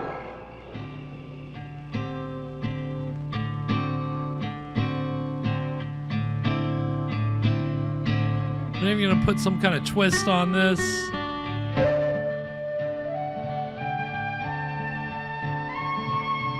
Why? The twist is they're gonna climb down into that hole.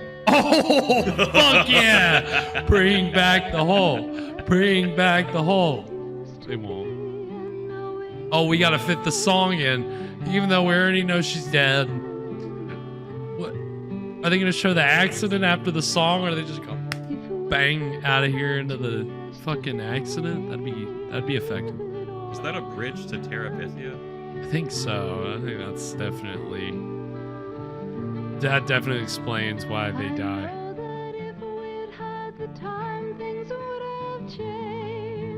Fucking classic 70s ballad, love ballad. The love theme from Encounter with the Unknown. I like the love theme from Manos better. Wish I still had the kind of life I once had with you. What is the point? What is the point?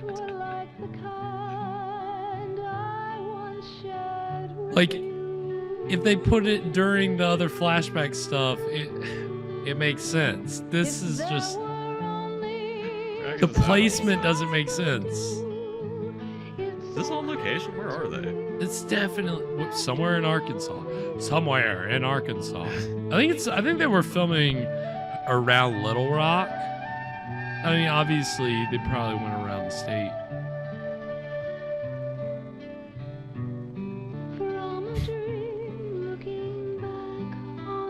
Oh my God. Alright, what is this love story? Jesus Christ. They shot a lot of material for this story. This almost feels like they bought a film that was unfinished and they had to turn it into yeah. a hitchhiker story. Yeah.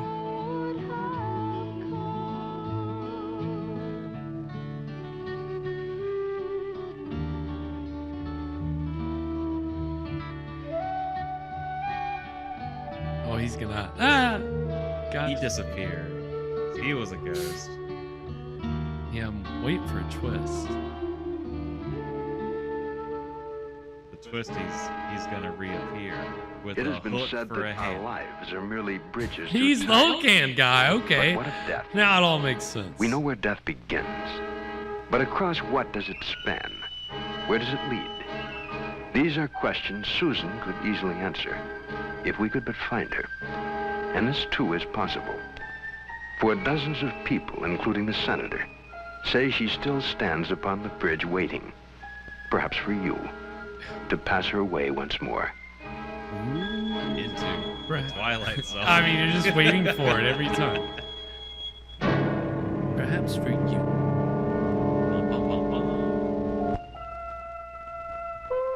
Do we make these memorials to the dead to help us remember? That's not Rod Surely we Serling. would never forget those we once loved.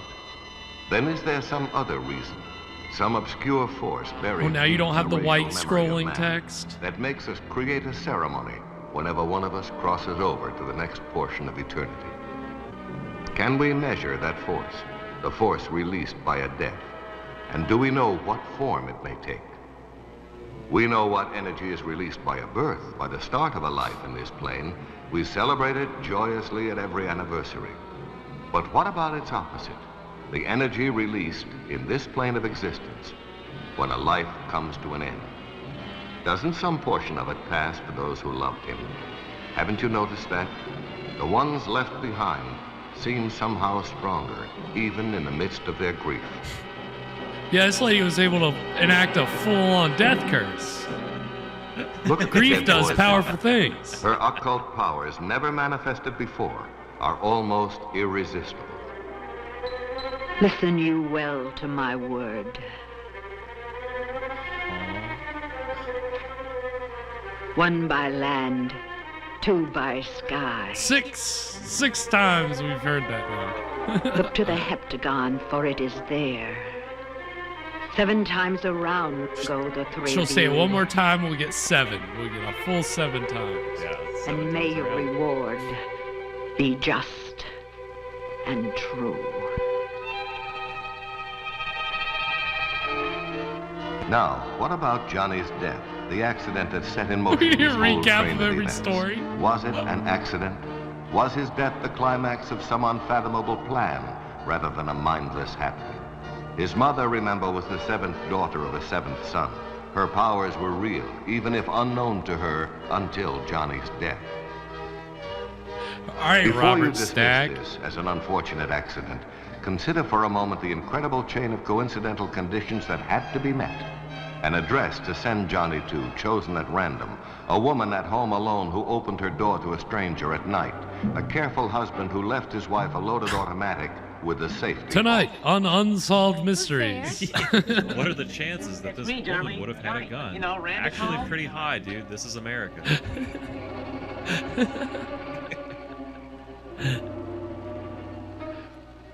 How many minutes of recap we gonna get? All right. Oh, come on, Darlene. Don't put me down. Just open the door. There's no one here by that name. This is the Wilson residence. They're named Darlene? Their name. No, young man. You've probably got Darlene the wrong died in an address. accident many And years besides ago. that, you're liable to get hurt. Oh. Walking up to a strange house in the middle of the night. Why, I've got my husband's pistol out, and I certainly don't want to hurt anybody.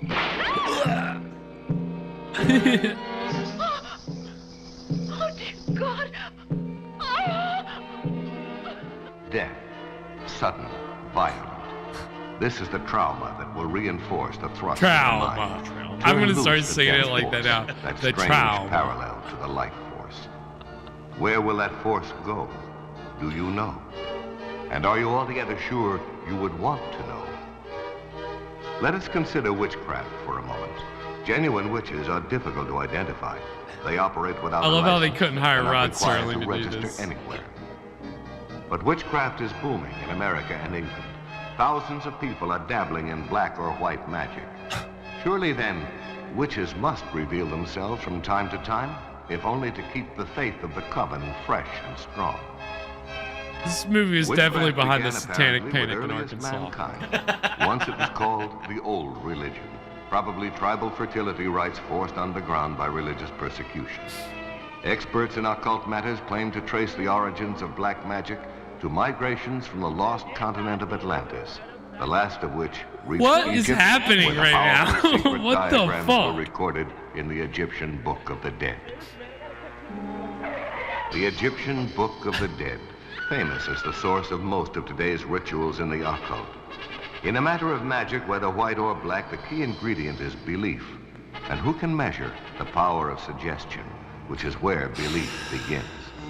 Remember, this suggestion by Johnny's mother was reinforced by the boy's death. If a victim is at all susceptible to suggestion and knows a curse was put on him, the knowledge alone may be enough to do him in one way or another. Whatever's out there in that hole ain't human or animal. It's the work of the devil. There it is. What do you believe? Because belief will make it so. The power of man's mind, the power of his belief, is only now beginning to be understood. Be careful above all of what you decide you want, the wise man said, because you will probably get it. These men are making ready to explore an unknown, but they have already convinced themselves of the nature and quality of what they will find there. Well, kind of. They are expecting evil, anticipating enemy rather than friend, danger rather than promise. I ask you, what did you expect them to find? Because they did. So if they had expected something good in the they would have gotten something. If I gave you $1 million, I wouldn't want you to go down that hole on the end of a rope. Well, if I went down there, I wouldn't want maybe there's $1 million down there. We're looking at this all wrong, boys. To the end of that rope. We got to see this is a glass half full situation. There may be water down there, too. All right, let's get it over with. Got that lantern ready? Oh, my God. What was the exact moment when Joe decided to say goodbye to his wife by dropping the photograph from the wall? I'm going Or was crazy. that something Goodbye. Joe decided? Was it a voluntary thought, powered by the extreme fear that gripped him, or involuntary, the last Did lucid they have a flash backup lantern, before or did his he just sanity go went? down in the dark? That's a good question. Maybe he just got so scared and went crazy. We remain baffled by the power of rational thought, by the hidden sources of creativity, by the marvels the human mind can conceive and achieve. We have attacked the brain with scalpel, drugs, electricity, but the suspicion grows that its secrets are beyond us. Is the mind more than the brain? It is beginning to appear that there is almost nothing the mind cannot do, from controlling the subtle nuances of our own bodies to hurling unlikely technical complexities across the galaxies. May it not then preside over its own death in some peculiar fashion we may never understand? Some fashion we may never want to understand? Would understanding bring greater fear? But we must work our way past fear if mankind is to go on. The next great step in the evolution of man is to learn about his mind, his brain. Not only where it came from, we make educated guesses about that, but more important, where can it possibly go? Given the courage to overcome fear, what can we learn about ourselves? The Girl on the Bridge is a classic ghost story. Classic because it is a keystone of our culture. The dear departed who do not quite depart. Why can't they let go? Is it because we can't let go of them? Is our love the anchor that holds some part of them near?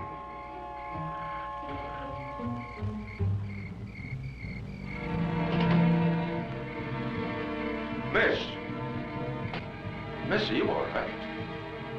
Maybe it is something even stronger than love, more enduring, like obligation, the belief that there is something you must do. And remember, in the enchanted room, in the unique miracle of the mind, what you believe to be true either is true or your mind will make it so. So Randy Powell went skydiving. What was it that woman named Camille said? 1 by land and 2 by air.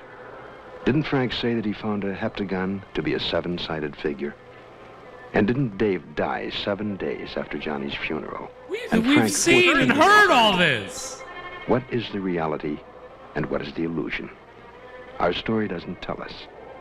But I wonder if Randy knows that it's the 21st day. I'm caught in the time limit. Listen, you. 7. Ding, ding, ding, ding, ding, ding, ding. Land, 2 by sky. Look for the hectagon, for it is there.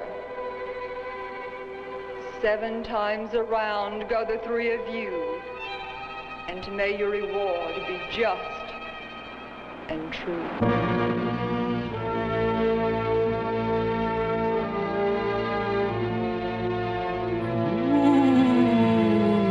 Wow, finally. You just can't do that. You just can't re-edit 10 minutes of your movie into the final 10 minutes of your movie. God, you cannot do that. Well, they thought, okay, we have it. She says it 7 times. Oh shit. We gotta get 7. We gotta get a full 7. We need you to find 10 more minutes of film. I mean, that was just absurd.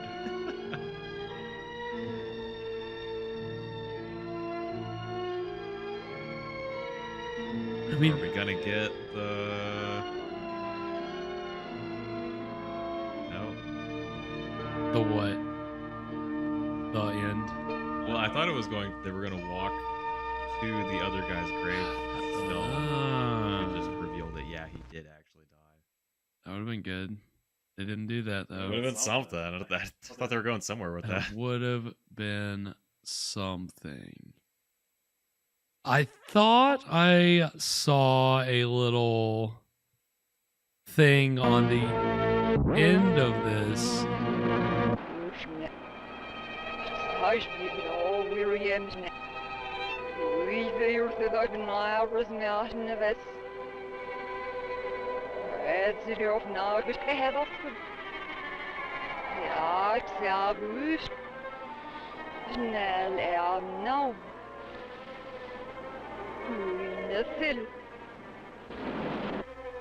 Yes, sir, if you don't. It is one you never feared. And that was our final film of 2023, Encounter with the Unknown. What did we think, Evan? That gum you like is going to come back into stock. Did you love that Twin Peaks inspired post-credit sequence? Yeah. Wasn't that great? Wasn't that something? Man, you know what I think? I think the Twilight Zone would have been a very different show if Rod Serling just ended every episode by talking at you for 10 minutes.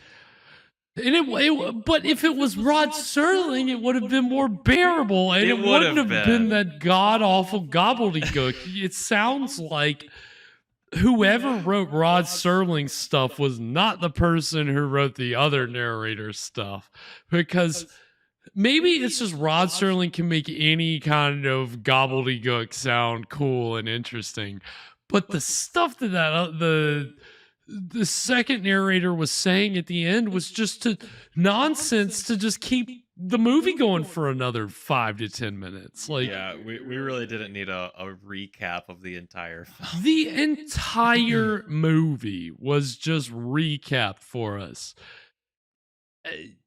Inexplicably. I can't, I'm not infuriated, but I'm not happy about it. Bizarre choice. It was very bizarre.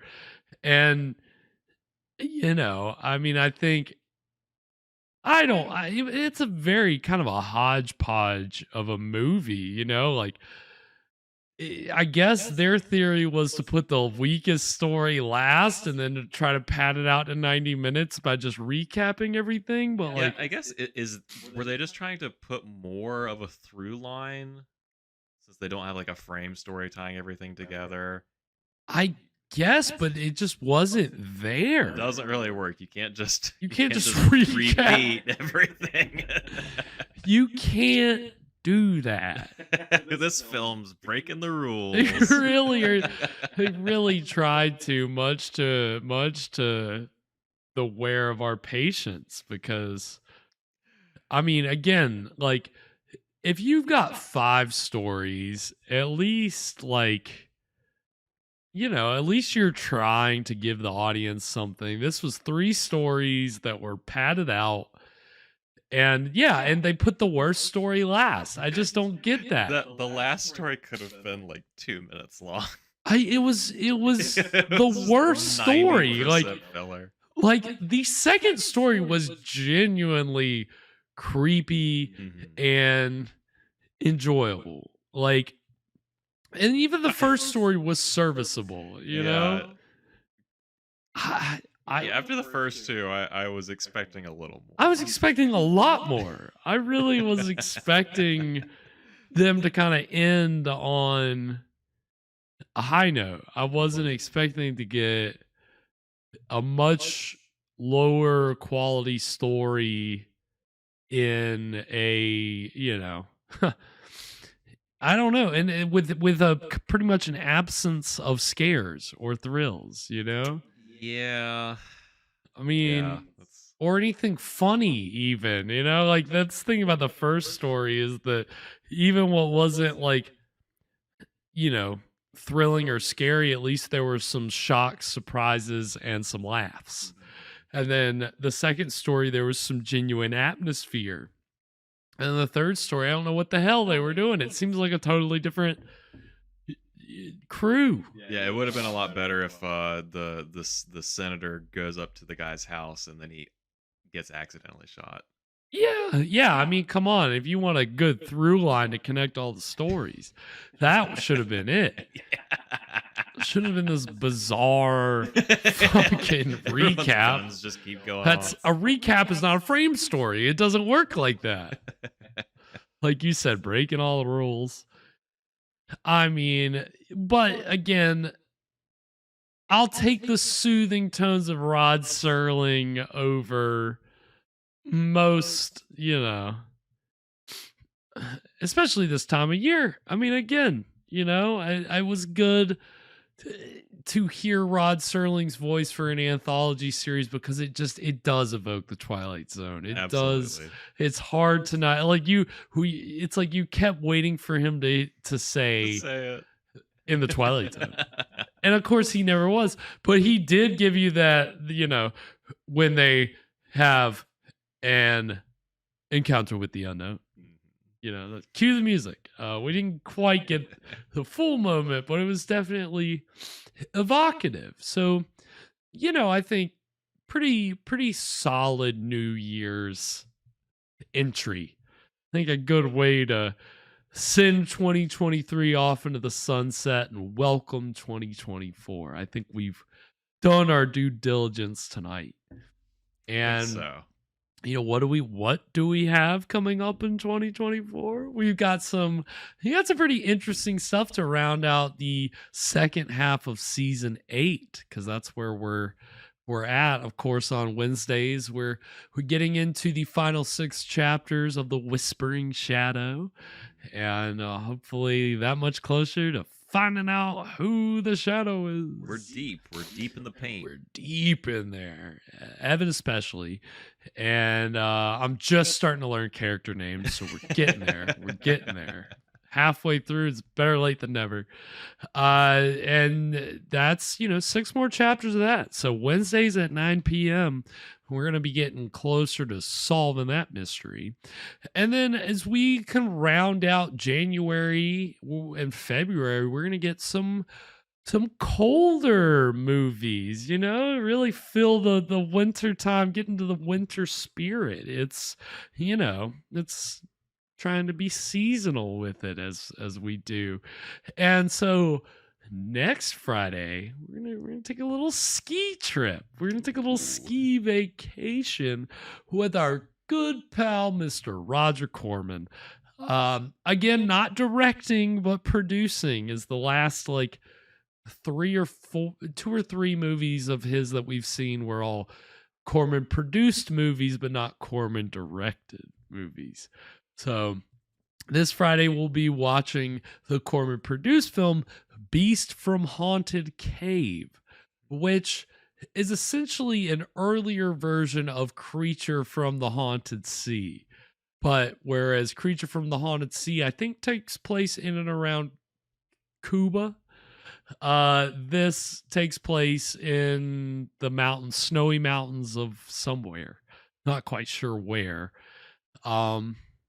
And it's deals with gangsters or criminals trying to pull off a heist, but there's a creature in a cave, and so they, it's a similar plot. Yeah. I hope the monster's still made of cleaning supplies. Yeah, Brillo pads and ping pong balls and tennis balls. We should be so lucky. I don't think we'll get quite as an impressive creature as that, but again, ski vacation. We'll have to get our ski on. It'll be a nice way to hopefully try to summon some snow in our neck of the woods for this winter. We're gonna manifest it. We're gonna make it happen by watching some winter-centric films. Yeah. What do we learn from tonight's movie? You gotta believe. Believe. It is what you make it, dude. So we're very excited for next Friday at 9 p.m. We're going to watch Beast from a Haunted Cave.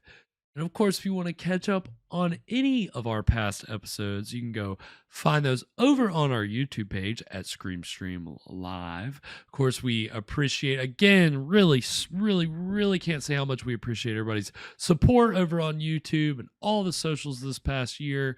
You've made it a great 2023, and we're gonna keep this train rolling, and hopefully, start bringing you some more exclusive content in the new year. So be on the lookout. We're leveling up. We're gonna level up the stream. So we're gonna separate the real Scream streamers from all the bandwagoners. People are just hopping on because we're real popular. We're real hot stream. we're gonna really separate you guys out as we get to our exclusive content in the future. But we're gonna keep growing in 2024. We're gonna keep plunging the depths of public domain horror and bringing it into the comfort of your own home every Wednesday and Friday. So stick with us. And if you want to follow us, keep track of what we're showing or what cocktail Evan's going to be pairing with the film, you can keep track of that information over on our socials, our Instagram page. We are also on X and TikTok at Scream Stream Show. Of course, if you want to follow us over on the socials, I am on X at Spakenstein, and Mr. Evan Sink is on X and Instagram at Caligari Cursed.